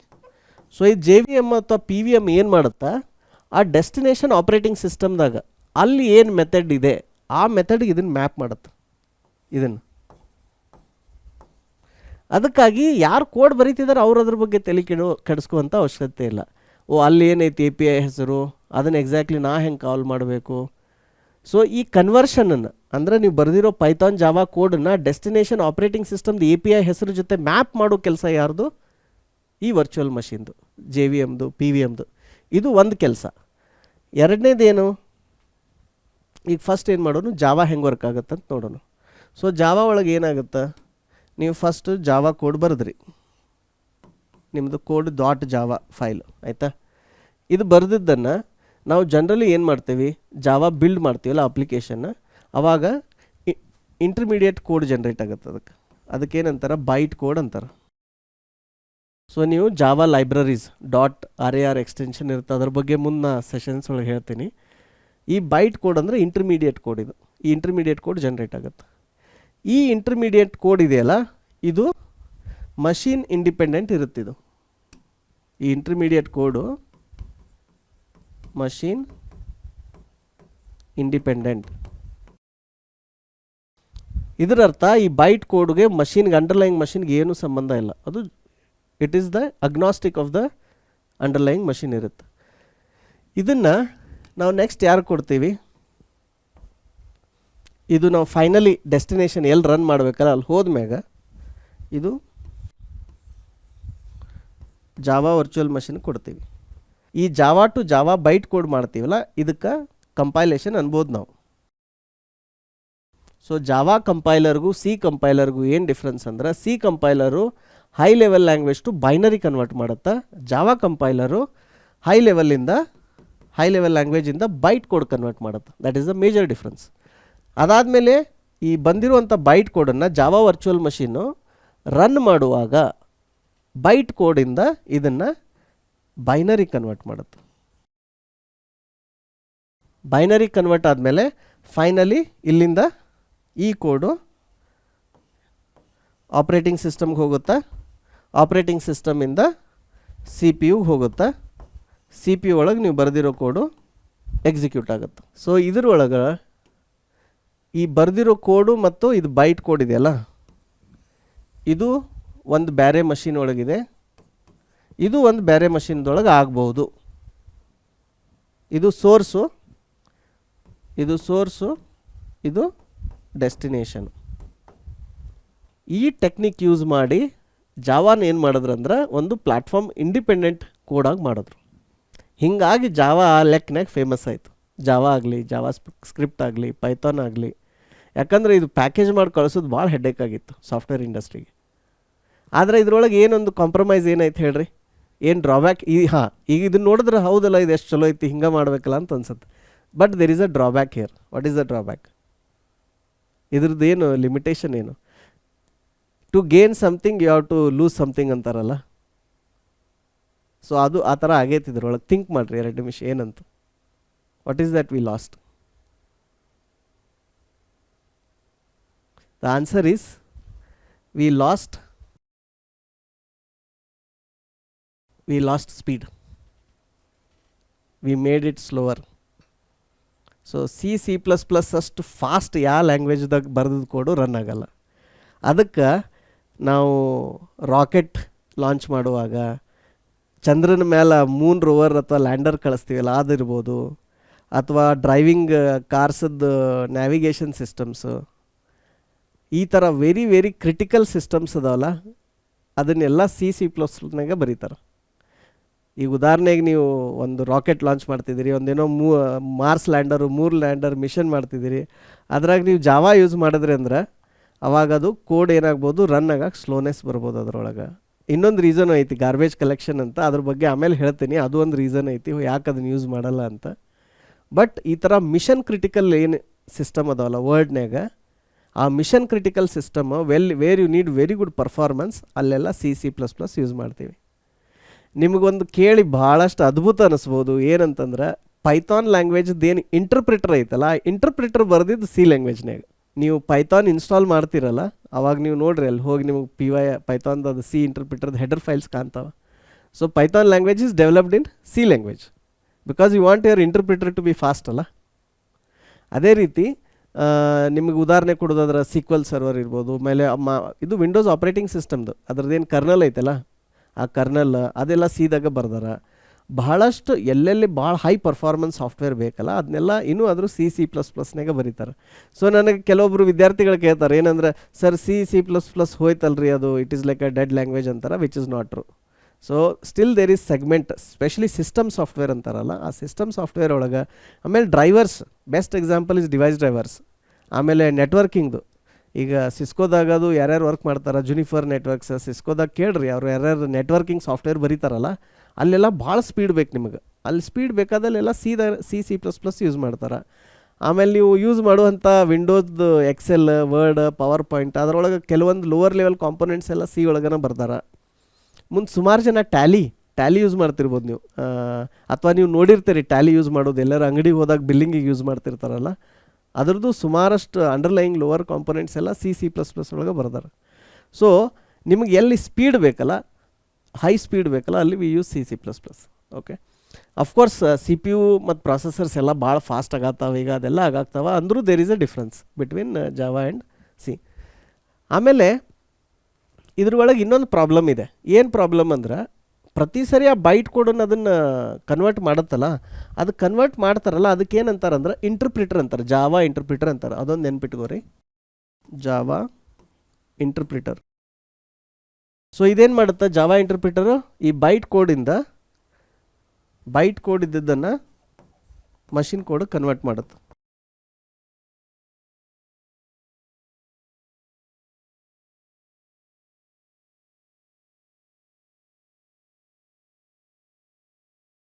ಜಾವಾ ಇಂಟರ್ಪ್ರಿಟರ್ ಈ ಥರ ಮಾಡುತ್ತೆ, ಮಷಿನ್ ಲ್ಯಾಂಗ್ವೇಜ್ ಅಥವಾ ಬೈನರಿ ಕೋಡ್ ಕನ್ವರ್ಟ್ ಮಾಡುತ್ತೆ. ಆದ್ರೆ ಇದು ಸ್ಲೋ ಆಗುತ್ತಲ್ಲ, ಅದಕ್ಕೆ ಏನಂತ ಯೂಸ್ ಮಾಡಿದ್ರು, ಇಲ್ಲಿ ಇನ್ನೊಂದು ಕಾಂಪೊನೆಂಟ್ ಇಂಟ್ರಡ್ಯೂಸ್ ಮಾಡಿದ್ರು. ನೆನ್ಪಿಟ್ಕೋರಿ ಇದ್ರ ಹೆಸರು, ಇದಕ್ಕೇನಂತಾರೆ, ಜಿಟ್ ಅಂತಾರೆ, ಜಸ್ಟ್ ಇನ್ ಟೈಮ್ ಕಂಪೈಲರ್ ಅಂತಂದು, GIT just in time. Okay, just in time. ಇದೇನು ಮಾಡುತ್ತಂದ್ರೆ, ನೀವು ಯಾವ ಫಂಕ್ಷನ್ ಮತ್ತೆ ಕಾಲ್ ಮಾಡ್ತೀರಿ, ಯಾವ ಕೋಡ್ ಮತ್ತೆ ಎಕ್ಸಿಕ್ಯೂಟ್ ಆಗತ್ತೈತಲ್ಲ ಆ ಕೋಡ್ ಅಬ್ಸರ್ವ್ ಮಾಡಿ ಅದನ್ನು ಬೈನರಿ ಕನ್ವರ್ಟ್ ಮಾಡಿ ಮೆಮೊರಿ ಒಳಗೆ ಕ್ಯಾಶ್ ಮಾಡಿಬಿಡುತ್ತೆ. ಸೊ ದ್ಯಾಟ್ ಪ್ರತಿ ಸರಿ ರನ್ ಮಾಡುವಾಗ ಅಥವಾ ನೀವು ಅದ ಸಾಫ್ಟ್ವೇರ್ ಅಪ್ಲಿಕೇಶನ್ ರನ್ ಆಗುವಾಗ ಅದು ಪ್ರತಿ ಸರಿ ಕಾಲ್ ಆದಾಗ ನೀವು ಮತ್ತೆ ಕನ್ವರ್ಷನ್ ಮಾಡಿದ್ರೆ ಟೈಮ್ ಲೂಸ್ ಆಗುತ್ತಲ್ಲ. ಸೊ ಇದ್ರೊಳಗೆ ಏನಾಗುತ್ತೆ, ಅದನ್ನು ಕ್ಯಾಶಿಂಗ್ ಮಾಡಾಕ್ತಾರೆ. ಯಾವ್ದು ಕೋಡು ರಿಪಿಟೇಟಿವ್ ಆಗಿ ಎಕ್ಸಿಕ್ಯೂಟ್ ಆಗ್ತೈತಿ ಅದನ್ನು ಜಸ್ಟ್ ಇನ್ ಟೈಮ್ ಕಂಪೈಲರ್ ಏನು ಮಾಡುತ್ತೆ, ಅದನ್ನು ಕಂಪೈಲ್ ಮಾಡಿ ಅದನ್ನ ಮೆಮೊರಿ ಒಳಗೆ ಇಡುತ್ತೆ. ಸೊ ದ್ಯಾಟ್ ನಿಮ್ಮ ಟೈಮ್ ಸೇವ್ ಆಗುತ್ತೆ. ಸೊ ಈ ಜಿಟ್ ಏನು ತೊಗೊಂಡು ಬಂದ್ರಲ್ಲ ಜಾವಾ ಒಳಗೆ, ಇನ್ನು ಜಿಟ್ ತಂದಮೇಲೆ ಒಂದು ಸ್ವಲ್ಪ ಸ್ಪೀಡ್ ಜಾಸ್ತಿ ಆಯಿತು ಜಾವಾದು. ಇದೇ ಸೇಮ್ ಟೆಕ್ನಿಕ್ ಇದರೊಳಗೂ ಯೂಸ್ ಮಾಡಿದ್ರು ಪೈಥಾನ್ ಒಳಗೆ. ಇದೇನು ನಿಮ್ಗೆ ಆರ್ಕಿಟೆಕ್ಚರ್ ಹೇಳಿದ್ನಲ್ಲ ಇಲ್ಲಿ, ಈ ಆರ್ಕಿಟೆಕ್ಚರ್ಗೂ ಮತ್ತು ಪೈಥಾನ್ದು ಆರ್ಕಿಟೆಕ್ಚರ್ಗೂ ಏನು ಭಾಳ ವ್ಯತ್ಯಾಸ ಇಲ್ಲ. ನಾವಿಲ್ಲಿ JVM ಅಂತೀವಿ, ಇಲ್ಲಿ PVM ಅಂತೀವಿ. ಓನ್ಲಿ ಒಂದು ಡಿಫ್ರೆನ್ಸ್ ಏನಂದ್ರೆ, ಪೈಥಾನದೊಳಗೆ ನಾವು ಅದನ್ನು ಇಂಟರ್ಮೀಡಿಯೇಟ್ ಕೋಡಿಗೆ ಮಾಡಿ ಕಳಿಸಲ್ಲ ಯೂಶ್ವಲಿ. ಅದನ್ನೇನಂದ್ರೆ ಜನರಲಿ ನೋಡಾತೀನಿ, ಜನರಲಿ ಏನಂದ್ರೆ ಪ್ರೋಗ್ರಾಮ್ ಇದ್ದಕ್ಕಿದ್ದಂಗೆ ಕಳಿಸಿರ್ತಾರೆ ಡೆಸ್ಟಿನೇಷನ್ಗೆ, ಅಲ್ಲಿ ಡೆಸ್ಟಿನೇಷನ್ದೊಳಗೆ ಅದು ಕಂಪೈಲ್ ಆಗಿ ರನ್ ಆಗುತ್ತೆ. ಬಟ್ ಇದ್ರೊಳಗೂ ಪೈಥಾನ್ದೊಳಗೂ ಆ ಥರ ಆಪ್ಷನ್ ಐತಿ, ಏನಂದ್ರೆ ಅದನ್ನು ಇಂಟರ್ಮೀಡಿಯೇಟ್ ಲ್ಯಾಂಗ್ವೇಜ್ ಕನ್ವರ್ಟ್ ಮಾಡಿ ಆಮೇಲೆ ಇದನ್ನು ಮಾಡುವಂಥ ಆಪ್ಷನ್ ಇದೆ. ಬಟ್ ಜನರಲಿ ನಾನು ನೋಡಿರೋ ಪ್ರಕಾರ ಪೈಥಾನ್ ಕೋಡ್ ಹಂಗೆ ಹೋಗುತ್ತೆ, ಅಲ್ಲಿ ಡೆಸ್ಟಿನೇಷನ್ದಾಗ ಅದು ಇಂಟರ್ಮೀಡಿಯೇಟ್ ಪೈಥಾನ್ ಕೋಡ್ ಕನ್ವರ್ಟ್ ಆಗಿ ಅಲ್ಲಿಂದ ಮಷಿನ್ ಕೋಡ್ ಕನ್ವರ್ಟ್ ಆಗಿ ಬೈನರಿ ಕನ್ವರ್ಟ್ ಆಗಿ ರನ್ ಆಗುತ್ತೆ. ಸೊ ಇಲ್ಲಿ ನಾವು JVM ಅಂತೀವಿ, ಅಲ್ಲಿ PVM ಅಂತೀವಿ. ಆಮೇಲೆ ಪೈಥಾನ್ದು ಇಂಟರ್ಪ್ರಿಟರ್ ಅಂತೀವಿ. ಈಗ ನಿಮ್ಮ ಮಷಿನ್ದಾಗ ನಾ ಡೆಮೋ ತೋರಿಸ್ತೀನಲ್ಲ, ಡೆಮೋ ತೋರಿಸಿದಾಗ ನೀವು ಇದನ್ನೆಲ್ಲ ಇಂಟರ್ನಲ್ ಡೀಟೇಲ್ಸ್ ಇಷ್ಟೊಂದು ನೋಡಲ್ಲ. 2 ಟೂಲ್ ಅದಾವೆ, ಒಂದು ಪೈಥಾನ್ ಇಂಟರ್ಪ್ರಿಟರ್ ಐತಿ, ಒಂದು ಜಾವಾ ಇಂಟರ್ಪ್ರಿಟರ್ ಐತಿ. ಅದು ಇಂಟರ್ನಲ್ಲಿ ಅದನ್ನೆಲ್ಲ ಕೆಲಸ ಮಾಡಾಕ್ತೈತಿ. ಏನಂದ್ರೆ ಅದನ್ನು ತೊಗೊಂಡು ಇಂಟರ್ಮೀಡಿಯೇಟ್ ಲ್ಯಾಂಗ್ವೇಜ್ ಕನ್ವರ್ಟ್ ಮಾಡಿ ಅಲ್ಲಿಂದ ಮಷಿನ್ ಲ್ಯಾಂಗ್ವೇಜ್ ಕನ್ವರ್ಟ್ ಮಾಡಿ ಅದನ್ನು ಎಕ್ಸಿಕ್ಯೂಟ್ ಮಾಡುತ್ತೆ. ಸೊ ನಿಮ್ಗೆ ಆ ಡೆಮೋ ನಾ ತೋರಿಸ್ತೀನಿ. ಹಾಗಿದ್ರೆ ಜಾವಾ ಸ್ಕ್ರಿಪ್ಟ್ದು ಏನು ಸ್ಟೋರಿ, ಪೈಥಾನ್ದು ಮತ್ತು ಜಾವಾದ ಇದಂತ ಹೇಳಿದ್ನಲ್ಲ. ಸೊ ಪೈಥಾನ್ ಇದ್ರದ್ದು ಜಾವಾ ಸ್ಕ್ರಿಪ್ಟ್ದು ವಾಟ್ ಈಸ್ ದ ಸ್ಟೋರಿ ಅಂದ್ರೆ, ಜಾವಾ ಸ್ಕ್ರಿಪ್ಟ್ ಪ್ರಿಡಾಮಿನೆಂಟ್ಲಿ ಫೇಮಸ್ ಆಗಿದ್ದು ಬ್ರೌಸರ್ಸ್ಗಳಿಂದ. ಈಗ ನಮ್ಮ ಹತ್ರ ಏನೇನು ಬ್ರೌಸರ್ ಅದಾವೆ ನೋಡ್ರಿ, ಇಂಟರ್ನೆಟ್ ಎಕ್ಸ್ಪ್ಲೋರರ್, ಕ್ರೋಮ್, ಫೈರ್ಫಾಕ್ಸ್, ಆಮೇಲೆ ಸಫಾರಿ, ಇನ್ನೂ ಬೇರೆ ಬ್ರೌಸರ್ ಅದಾವೆ, ಬಟ್ ಪ್ರಿಡಾಮಿನೆಂಟ್ಲಿ ಇದಾವಲ್ಲ. ಈ ಎಲ್ಲ ಬ್ರೌಸರ್ ಒಳಗೆ ಒಂದು ಕಾಮನ್ ಕಾಂಪೊನೆಂಟ್ ಐತಿ. ಏನದು ಕಾಮನ್ ಕಾಂಪೊನೆಂಟ್ ಏನಂದ್ರೆ ಜಾವಾ ಸ್ಕ್ರಿಪ್ಟ್ ಇಂಜಿನ್. ಓಕೆ, ಏನಂತಾರೆ ಅದಕ್ಕೆ, Java script engine, JSE. So ಪ್ರತಿ ಬ್ರೌಸರ್ ಒಳಗೂ ಈ ಜಾವಾ ಸ್ಕ್ರಿಪ್ಟ್ ಇಂಜಿನ್ ಐತಲ್ಲ, ಇದ್ರೊಳಗಿರುತ್ತೆ. ಈ ಇಂಜಿನ್ ಕೆಲಸ ಏನು, ನಿಮ್ದೇನು ವೆಬ್ಸೈಟ್ ಬರುತ್ತಲ್ಲ ನಿಮ್ಮ PC ಗೆ ಅಥವಾ ಫೋನ್ಗೆ, ಆ HTML ಪೇಜ್ ಬಂದಿರುತ್ತಲ್ಲ, ಅದ್ರೊಳಗೆ ಸೋರ್ಸ್ ಕೋಡ್ ಜಾವಾ ಕೋಡ್ ಹಂಗೆ ಇರುತ್ತೆ. ಈಗ ನೀವೊಂದು ವೆಬ್ಸೈಟ್ ವಿಸಿಟ್ ಮಾಡ್ತೀರಿ, ಯಾವುದು ಗೂಗಲ್ ಇರ್ಬೋದು, YouTube, Instagram, Facebook, IRCTC, any website. ಆ ವೆಬ್ಸೈಟ್ ಏನು ಮಾಡುತ್ತಾ, ನಿಮ್ದು ಇಲ್ಲಿ ಇಂಟರ್ನೆಟ್ ಒಳಗೆ ಸರ್ವರ್ ಐತೆ ಅಂತ ತಿಳ್ಕೊರಿ. ಸೊ ಈ ಸರ್ವರ್ದಿಂದ ನಾವು ಇದಕ್ಕೆ ಇಂಟರ್ನೆಟ್ ಅನ್ನೋನು. ಸೊ ಈ ಸರ್ವರಿಂದ ನಿಮಗೆ HTML ಮತ್ತು ಜಾವಾ ಸ್ಕ್ರಿಪ್ಟ್ ಫೈಲ್ಗಳು ಏನಾಗ್ತವೆ, ನಿಮ್ಮ ಬ್ರೌಸರ್ ಅದನ್ನು ಡೌನ್ಲೋಡ್ ಮಾಡುತ್ತೆ. ಡೌನ್ಲೋಡ್ ಮಾಡಿ ಈ ಜಾವಾ ಸ್ಕ್ರಿಪ್ಟ್ ಇಂಜಿನ್ ಇರುತ್ತಲ್ಲ, ಆ ಇಂಜಿನ್ಗೆ ಜಾವಾ ಸ್ಕ್ರಿಪ್ಟ್ ಕೋಡನ್ನು ಕೊಡುತ್ತೆ. ನೀವು ಏನಾರ ವೆಬ್ ಪೇಜ್ ಓಪನ್ ಮಾಡ್ತಿರಲ್ಲ, ಅದರೊಳಗೆ ಬ್ರೌಸರ್ನಾಗ ಆಪ್ಷನ್ ಇರ್ತೈತೆ ವ್ಯೂ ಸೋರ್ಸ್ ಅಂತ. ನೀವು ಯಾವಾಗಾರ ಅದನ್ನು ಮಾಡಿ ನೋಡ್ರಿ, ವ್ಯೂ ಸೋರ್ಸ್ ಅಂತಂದು, ಅವಾಗ ನಿಮಗೆ ಅಲ್ಲಿ ಜಾವಾ ಸ್ಕ್ರಿಪ್ಟ್ ಕೋಡ್ ಕಾಣುತ್ತೆ. ಅದ್ರಾಗ ಇತ್ತೀಚೆಗೆ ಏನು ಮಾಡಾಕ್ತಾರೆ, for some confidentiality or security ರೀಸನ್ಗೆ, even to save the number of bytes, ಆ ಜಾವಾ ಸ್ಕ್ರಿಪ್ಟ್ ಕೋಡನ್ನು ಏನು ಮಾಡ್ತಾರೆ, ಮಿನಿಫಿಕೇಷನ್ ಮಾಡ್ತಾರೆ ಮತ್ತು ಒಬೆಸ್ಟಿಫಿಕೇಷನ್ ಅಂತಾರೆ. ಇದ್ರ ಬಗ್ಗೆ ನಾನು ಮುಂದೆ ಹೇಳ್ತೀನಿ. ಅದು ಹೆಂಗೆ ಮಾಡ್ತಾರೆ ಅಂದ್ರೆ, ನಿಮ್ಗೆ ಅದು ಓದಕ್ಕೆ ಬರಂಗಿಲ್ಲದಂಗೆ ಆ ಥರ ಮಾಡಿಬಿಡ್ತಾರೆ. ಅದು ಒಂದೇ ಲೈನ್ದಾಗ ಕಾಣುತ್ತೆ, IJK ಅಂತ ವೇರಿಯೇಬಲ್ಸ್ ಯೂಸ್ ಮಾಡಿಬಿಡ್ತಾರೆ. ನಿಮ್ಗೆ ಅದು ಕೋಡ್ ರೀಡೇಬಿಲಿಟಿ ಹೊರಟೋಗುತ್ತೆ. ಅದ್ರೇನಾಗುತ್ತೆ, ಕೋಡ್ದು ಸೈಜ್ ಕಾಂಪ್ಯಾಕ್ಟ್ ಆಗುತ್ತೆ, ಅದ್ರ ನಂಬರ್ ಆಫ್ ಬೈಟ್ಸ್ ಅದು ಸಣ್ಣದಾಗ್ಬಿಡುತ್ತೆ. ಸೊ ನೆಟ್ವರ್ಕ್ನಾಗ ಟ್ರಾನ್ಸ್ಫರ್ ಮಾಡೋಕ್ಕೆ ನಿಮ್ಗೆ ಫಾಸ್ಟ್ ಆಗುತ್ತೆ ಅದರಿಂದ. ಆ ಥರ ಮಾಡ್ತಾರೆ. ಒಬೆಸ್ಟಿಫಿಕೇಷನ್ ಎದ್ರ ಸಂಬಂಧ ಅಂದ್ರೆ, ಅದು ಈಸಿಯಾಗಿ ಕೋಡ್ ನೋಡಿ ಅರ್ಥ ಮಾಡ್ಕೋಬಾರ್ದು, ಜನರು ಅದನ್ನ ಹ್ಯಾಕ್ ಮಾಡೋಕ್ಕೆ ಈಸಿ ಆಗಬಾರ್ದು ಅಂತ ಆ ಥರ ಮಾಡ್ತಾರೆ. ಸೊ ಇಲ್ಲಿ ಆ ಜಾವಾ ಸ್ಕ್ರಿಪ್ಟ್ ಬರುತ್ತಲ್ಲ, ಬಂದದ್ದನ್ನು ಈ ಬ್ರೌಸರ್ ಒಳಗೆ ಏನು ಇಂಜಿನ್ ಇರುತ್ತಲ್ಲ, ಈ ಕ್ರೋಮ್ ನೋಡ್ರಿ, ಕ್ರೋಮ್ ಎದಕ್ಕೆ ಅವೈಲೇಬಲ್ ಐತಿ, ವಿಂಡೋಸ್ನಾಗೂ ಐತ್ರಿ, ಆ್ಯಂಡ್ರಾಯ್ಡ್ದಾಗ ಐತಿ, ಐಫೋನ್ದಾಗ ಐತಿ, ಆಮೇಲೆ ಇವನ್ ಮ್ಯಾಕ್ದಾಗ. ಸೊ ಏನೇನು ಬೇರೆ ಬೇರೆ ಆಪ್ರೇಟಿಂಗ್ ಸಿಸ್ಟಮ್ ಅದಾವ, ಅದಕ್ಕೆ ಬೇರೆ ಬೇರೆ ಪ್ರಾಸೆಸರ್ ಅದಾವ, ಅದು ಎಲ್ಲದಕ್ಕೂ ಅವ್ರು ಏನು ಮಾಡ್ಯಾರ, ಬ್ರೌಸರ್ ರೆಡಿ ಮಾಡ್ಯಾರ. ಆ ಎಲ್ಲ ಬ್ರೌಸರ್ನಾಗೂ ಜಾವಾ ಸ್ಕ್ರಿಪ್ಟ್ ಇಂಜಿನ್ ಐತಿ. ಸೊ ನಿಮ್ದು ಬಂದಂಥ ಜಾವಾ ಸ್ಕ್ರಿಪ್ಟ್ ಇಂಜಿನ್, ಇದೇನು ಇಲ್ಲೇನು ಜಾವಾ ಸ್ಕ್ರಿಪ್ಟ್ ಇಂಜಿನ್ ಇರುತ್ತಲ್ಲ, ಅದೇನು ಮಾಡುತ್ತಾ, ಜಾವಾ ಸ್ಕ್ರಿಪ್ಟನ್ನು ಹೈ ಲೆವೆಲ್ ಲ್ಯಾಂಗ್ವೇಜಿಂದ ಅಲ್ಲಿ ಲೋಕಲ್ ನೀವು ಎಲ್ಲಿ ಮಷಿನ್ದ ಬ್ರೌಸರ್ ರನ್ ಮಾಡತ್ತೀರಿ ಅದಕ್ಕೆ ಕನ್ವರ್ಟ್ ಮಾಡುತ್ತೆ. ಸೊ ಇದರಿಂದ ಏನಾಯ್ತಂದ್ರೆ, ಯಾಕೆ ಸಡನ್ನಾಗಿ .com ಬಬಲ್, ನೀವು ಹಿಂದಿನ ಸೆಷನ್ಸ್ ಒಳಗೆ ನೋಡಿದ್ರಿ .com ಬಬಲ್ ಬಗ್ಗೆ, 2000 ಇಸ್ವಿ ಒಳಗೆ ಆಯ್ತದು. ಯಾಕೆ ಹಂಗೆ ಆಯ್ತಂದ್ರೆ, ಸಡನ್ನಾಗಿ ಜಾವಾ ಸ್ಕ್ರಿಪ್ಟದ ಪವರ್ ನೋಡಿದ್ರಲ್ಲ, ನಾವೀಗ ಸಾಫ್ಟ್ವೇರ್ ಬರೋದು ಬೇಕಾದಂಥ ಸಾಫ್ಟ್ವೇರ್ ಅತಿ ಕಡಿಮೆ ದುಡ್ಡು ಖರ್ಚು ಮಾಡಿ, ಕಡಿಮೆ ಇಂಜಿನಿಯರ್ಸ್ ಯೂಸ್ ಮಾಡಿ ಮಾಡ್ಬೋದು ಅಂತ ಅನಿಸ್ತು. ಹೀಗಾಗಿ ಎಲ್ಲರೂ ಏನು ಮಾಡಿದ್ರು, ಒಂದೊಂದು .com ಕಂಪ್ನಿ ತೆಗೆದುಬಿಟ್ರು. flowers.com, insurance.com, cars.com, whatever item you want, that .com company came in America. ಆ ಥರ ಮಾಡಿದ್ರು. ಬಟ್ ಬೇರೆ ಕಾರಣದಿಂದ ಮಾರ್ಕೆಟ್ ವಾಸ್ ನಾಟ್ ರೆಡಿ. ಇನ್ನೂ ಅದರದ್ದು it came ahead of it's time. But ಈಗ ಇಂಡಿಯಾದಾಗ ನೋಡ್ರಿ, ಈಗ ಇಂಡಿಯಾದಾಗ ನಿಮ್ಗೆ ಮನಿ ಕ್ಲೀನ್ ಮಾಡೋಕೆ ಹಿಡ್ಕೊಂಡು, ನಿಮ್ಮ ಗ್ರಾಸರಿ ಹಿಡ್ಕೊಂಡು, you take anything for that there is an app right ನಾವು, ಮೊಬೈಲ್ ಆ್ಯಪ್ ರೈಟ್. ಆ ಮೊಬೈಲ್ ಆ್ಯಪ್ ಇದ್ದವ್ರು ಸುಮಾರು ಜನರದ್ದು ವೆಬ್ಸೈಟು ಐತಿ ಈಗ. ಬಟ್ ಇಟ್ ಈಸ್ ವರ್ಕಿಂಗ್ ನಾವು ಈಗ, ಯಾಕಂದರೆ ಅದ್ರದ್ದು ಬೇರೆ ಅದರದ್ದು ಫೋರ್ಸಸ್ ಎಲ್ಲ ವರ್ಕ್ ಆಗಾಗ್ತಾವೆ. ಬಟ್ ಆ ರೆವಲ್ಯೂಷನ್ ಆಗಿದ್ದು ಇದರಿಂದ, ಈ ಡಿಸೈನ್ದಿಂದ, ಈ ಜಾವಾ ಸ್ಕ್ರಿಪ್ಟ್ ಇಂಜಿನ್ ಒಳಗೆ ನೀವು ಒಂದು ಕಡೆ ಕೋಡ್ ಬರೆದು ಎಲ್ಲಿ ಬೇಕಾದಲ್ಲಿ ರನ್ ಮಾಡಬೇಕಂತ ಒಂದು ಪವರ್ ಇತ್ತಲ್ಲ, ಆ ಪವರಿಂದ ಆ ರೆವಲ್ಯೂಷನ್ ಬಂತು. And it is on important shift in the industry. ಇದೇನು ಆಯ್ತಲ್ಲ, ಅದು ಗೂಗಲ್ ಅವ್ರದ್ದು ನೋಡಿರಿ, ಮೊದಲು ಬ್ರೌಸರ್ ಇರಲಿಲ್ಲ. ಮೊದಲು ಬ್ರೌಸರ್ ಯಾರ್ದಿತ್ತು, ಮೈಕ್ರೋಸಾಫ್ಟ್ದವ್ರದ್ದಿತ್ತು, ಆ್ಯಪಲ್ದಿತ್ತು, ಆಮೇಲೆ ಇವ್ರದ್ದು ನೆಟ್ಸ್ಕೇಪ್ ಅಂತಿತ್ತು. ನೆಟ್ಸ್ಕೇಪನ್ನು ಬಂದಾಗಿ ಏನಾಯಿತು, ಅದನ್ನು ಸೋರ್ಸ್ ಕೋಡ್ ಎಲ್ಲ ಓಪನ್ ಸೋರ್ಸಿಗೆ ಡೊನೇಟ್ ಮಾಡಿ ಒಂದು ಫೌಂಡೇಶನ್ ಮಾಡಿದ್ರು. ಅದು ಫೈರ್ಫಾಕ್ಸಿಗೆ. Firefox is a newer cousin of ಇದು ನೆಟ್ಸ್ಕೇಪ್ ಅಂತ ಹೇಳ್ಬೋದು. So why is that Google entered browser market? ಯಾಕಂದ್ರೆ ಗೂಗಲ್ದವ್ರು ಅವ್ರದ್ದು Google Maps, Google Sheet, Google Search, YouTube, ಅವ್ರದ್ದು ಮೇಜರ್ ಏನು ರೆವಿನ್ಯೂ ಬರುವಂಥ ಪ್ರಾಡಕ್ಟ್ಸ್ ಅಥವಾ ಸರ್ವಿಸಸ್ ಅದಾವ ಅವು ಎಲ್ಲನೂ ರನ್ ಆಗೋದು ಬ್ರೌಸರ್ ಒಳಗನ. ಮತ್ತು ಆ ಬ್ರೌಸರ್ ನಾಳೆ ಏನಾರ ಬೇರೆದವ್ರು ಆದ್ರೆ ಅವ್ರಿಗೆ ಬೇಕಾದ ಮಾಡಿಕೊಡ್ಲಿಲ್ಲ, ಡಿಲೇ ಮಾಡಿದ್ರು, ಏನೋ ಒಂದು ಬಗ್ಗನ್ನು ಇಂಟ್ರೊಡ್ಯೂಸ್ ಮಾಡಿದ್ರಂದ್ರೆ ಅವ್ರದ್ದು ಸಾವಿರಾರು ಕೋಟಿ ರೂಪಾಯಿ ಲಾಸ್ ಆಗ್ತಿತ್ತು ಗೂಗಲ್ ಅವ್ರಿಗೆ. So that is why Google ಇದು jumped in to browser market. And of course they came up with good browser ಭಾರಿ ಪಿಕಪ್ ಆಯ್ತು ಅವ್ರದ್ದು. ಬಟ್ ಅಂಡರ್ ದ ಹುಡ್ ಈ ರೆವಲ್ಯೂಷನ್ ಬರೋಕ್ಕೆ ಕಾರಣ ಏನಂದರೆ ಇದು ಜಾವಾಸ್ಕ್ರಿಪ್ಟ್ ಇಂಜಿನ್. ಈಗ ನೋಡಿರಿ, ನಾವು ಫೇಸ್ಬುಕ್ ಯೂಸ್ ಮಾಡ್ತೀವಿ, ಸುಮಾರು ಅಪ್ಲಿಕೇಶನ್ಸ್ ಯೂಸ್ ಮಾಡತ್ತೀವಲ್ಲ, ಅದು ಯೂಸ್ ಮಾಡ್ತೀವಿ, ಅದು ಎಲ್ಲ ಅಗದಿ ಫಾಸ್ಟಾಗಿ ವರ್ಕ್ ಆಗಾಗ್ತೈತೆ. ನಮಗೇನು ಅಷ್ಟು ಸ್ಲೋನೆಸ್ ಏನು ಅನಿಸಲ್ಲ ಅದ್ರೊಳಗೆ. ಆಮೇಲೆ ನಿಮ್ಗೆ ಇನ್ನೊಂದು ಇಂಟ್ರೆಸ್ಟಿಂಗ್ ಥಿಂಗ್ ಏನು ಹೇಳ್ಬೇಕಂತಂದ್ರೆ, ಮೊಬೈಲ್ ಅಪ್ಲಿಕೇಶನ್ ನಾವು ಯೂಸ್ ಮಾಡ್ತೀವಲ್ಲ, ಎಷ್ಟೋ ಮೊಬೈಲ್ ಅಪ್ಲಿಕೇಶನ್ ಹೆಂಗೆ ಬರೀತಾರಂದ್ರೆ, ಅದು ಔಟರ್ ಶೆಲ್ ಇರ್ತೈತಲ್ಲ ಅಥವಾ ಫ್ರೇಮ್ ಇರ್ತೈತಲ್ಲ, ಈ ಫ್ರೇಮು ಈ ಅಪ್ಲಿಕೇಶನ್ ಏನೇನಿರ್ತೈತೆ ಅಂದ್ರೆ, ಇದು ಫಾರ್ ಎಕ್ಸಾಂಪಲ್ ಆ್ಯಂಡ್ರಾಯ್ಡ್ದು ಐತೆ ಅಂತ ತಿಳ್ಕೊರಿ. ಇದು ಆ್ಯಂಡ್ರಾಯ್ಡ್ ಇರುತ್ತೆ ಅಥವಾ iOS ಅಪ್ಲಿಕೇಶನ್ ಇರುತ್ತೆ. ಓಕೆ, ಆದ್ರೆ ಇದ್ರ ಒಳಗಿಂದ ಇದು ವಿಂಡೋ ಇಲ್ಲೇನು ರೆಂಡರ್ ಆಗ್ತಿತ್ತಲ್ಲ, ಈ ಆ್ಯಪ್ದು ಒಳಗಿಂದ ವಿಂಡೋ ಏನು ರೆಂಡರ್ ಆಗುತ್ತೆ, ಇದು ಜಾವಾಸ್ಕ್ರಿಪ್ಟ್ ಒಳಗನ ಬರೆದಿರ್ತಾರೆ.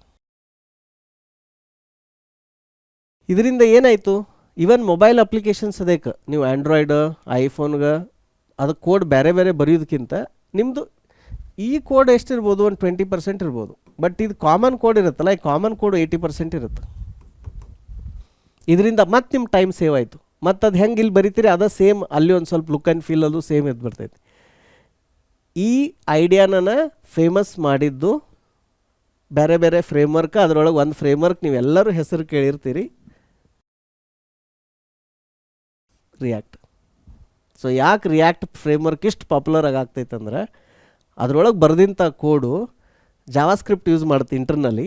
ಮಾಡಿದ್ದಕ್ಕೆ ಅದು ಆ್ಯಂಡ್ರಾಯ್ಡ್ದಾಗೂ ವರ್ಕ್ ಆಗುತ್ತೆ, iOSನಾಗೂ ವರ್ಕ್ ಆಗುತ್ತೆ. ಈ ಥರ ಫ್ರೇಮ್ ಮಾಡಿ ಇಲ್ಲಿ ಹಾಕಿ ರನ್ ಮಾಡ್ತಾರೆ. ಅದೇ ಸೇಮ್ ಕೋಡ್ ಇಲ್ಲಿ ಬ್ರೌಸರ್ನಾಗೂ ವರ್ಕ್ ಆಗುತ್ತೆ, ಸಿನ್ಸ್ ಇಟ್ ಈಸ್ ಜಾವಾಸ್ಕ್ರಿಪ್ಟ್. ಅಂದ್ರೆ ನೀವು ಒಂದು ಸರಿ ಕೋಡ್ ಬರೆದು ಅದನ್ನು ಡೆಸ್ಕ್ಟಾಪದ್ದು ಎಲ್ಲ ವರ್ಷನ್ಸ್ನಾಗೂ ರನ್ ಮಾಡ್ಬೋದು.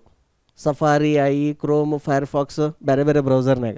ಅದು ಅಲ್ಲದೆ ಮೊಬೈಲ್ ಫೋನ್ದಾಗೂ ನೀವು ರನ್ ಮಾಡ್ಬೋದು. ಹೀಗಾಗಿ ಜಾವಾಸ್ಕ್ರಿಪ್ಟ್ ಬಿಕೇಮ್ ಎಕ್ಸ್ಟ್ರೀಮ್ಲಿ ಪವರ್ಫುಲ್. ನೀವು ಈಗಿನ ಟೈಮ್ನಾಗ ಏನಾರ ಫ್ರಂಟ್ ಎಂಡ್ ಇಂಜಿನಿಯರ್ ಆಗ್ತೀರಿ ಅಂದರೆ JavaScript is a must and should. ನೀವು ಅದನ್ನು ಕಲಿಯಬೇಕಾಗತ್ತೆ.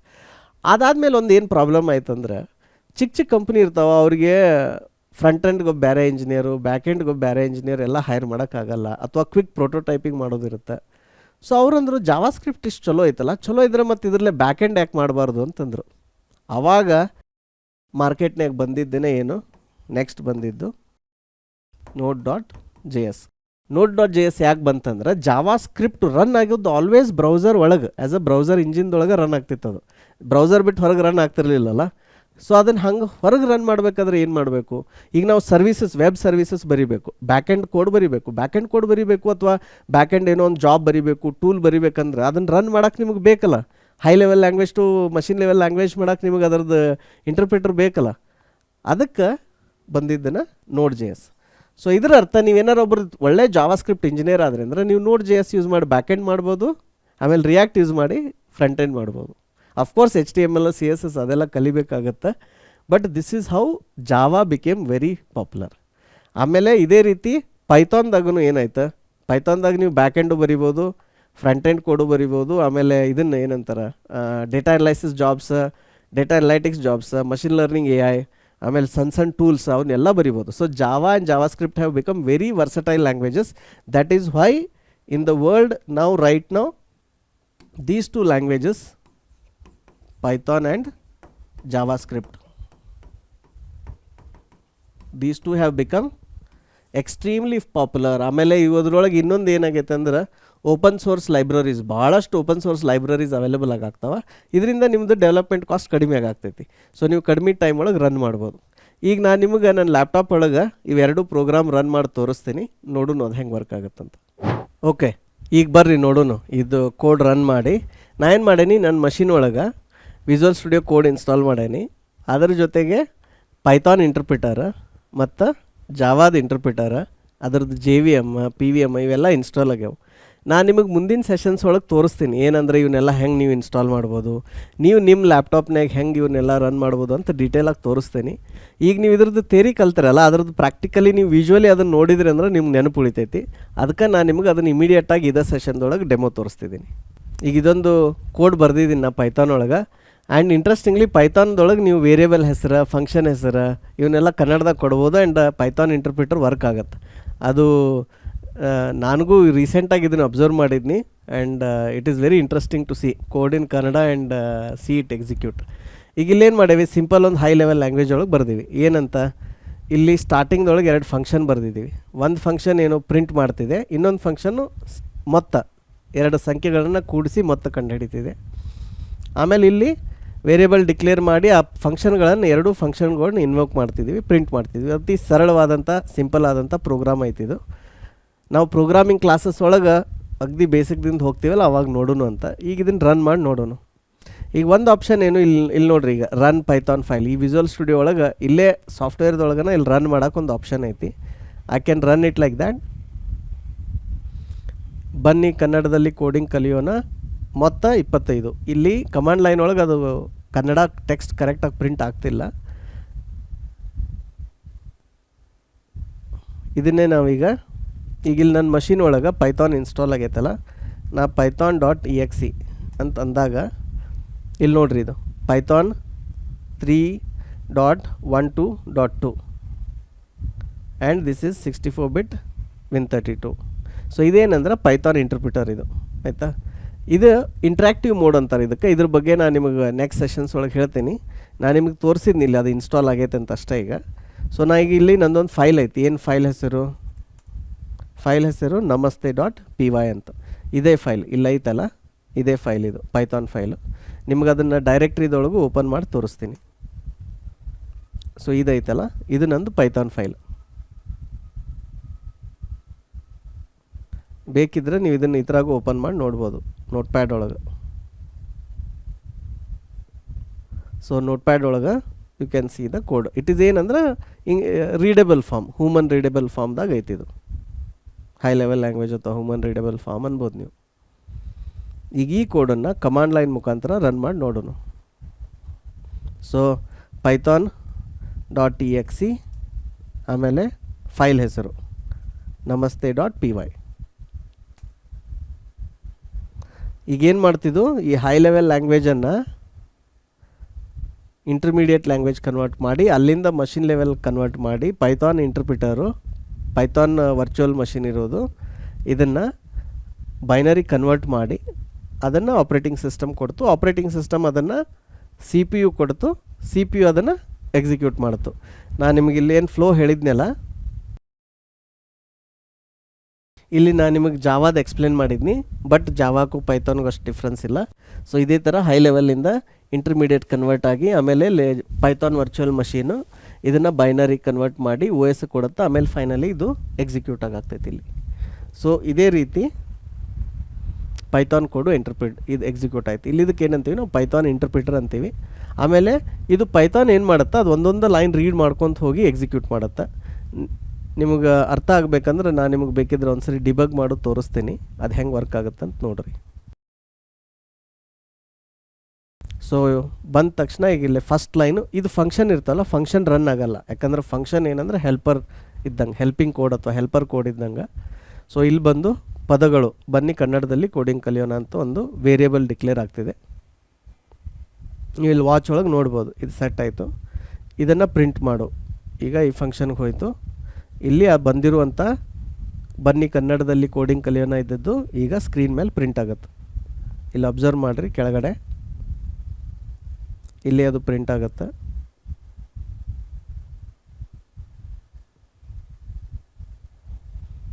ಸೊ ಈ ಲೈನು ಬನ್ನಿ ಇಲ್ಲಿ ಕೋಡಿಂಗ್ ಕಲಿಯೋಣ ಅನ್ನೋದು ಇದು ಪ್ರಿಂಟ್ ಆಯಿತು.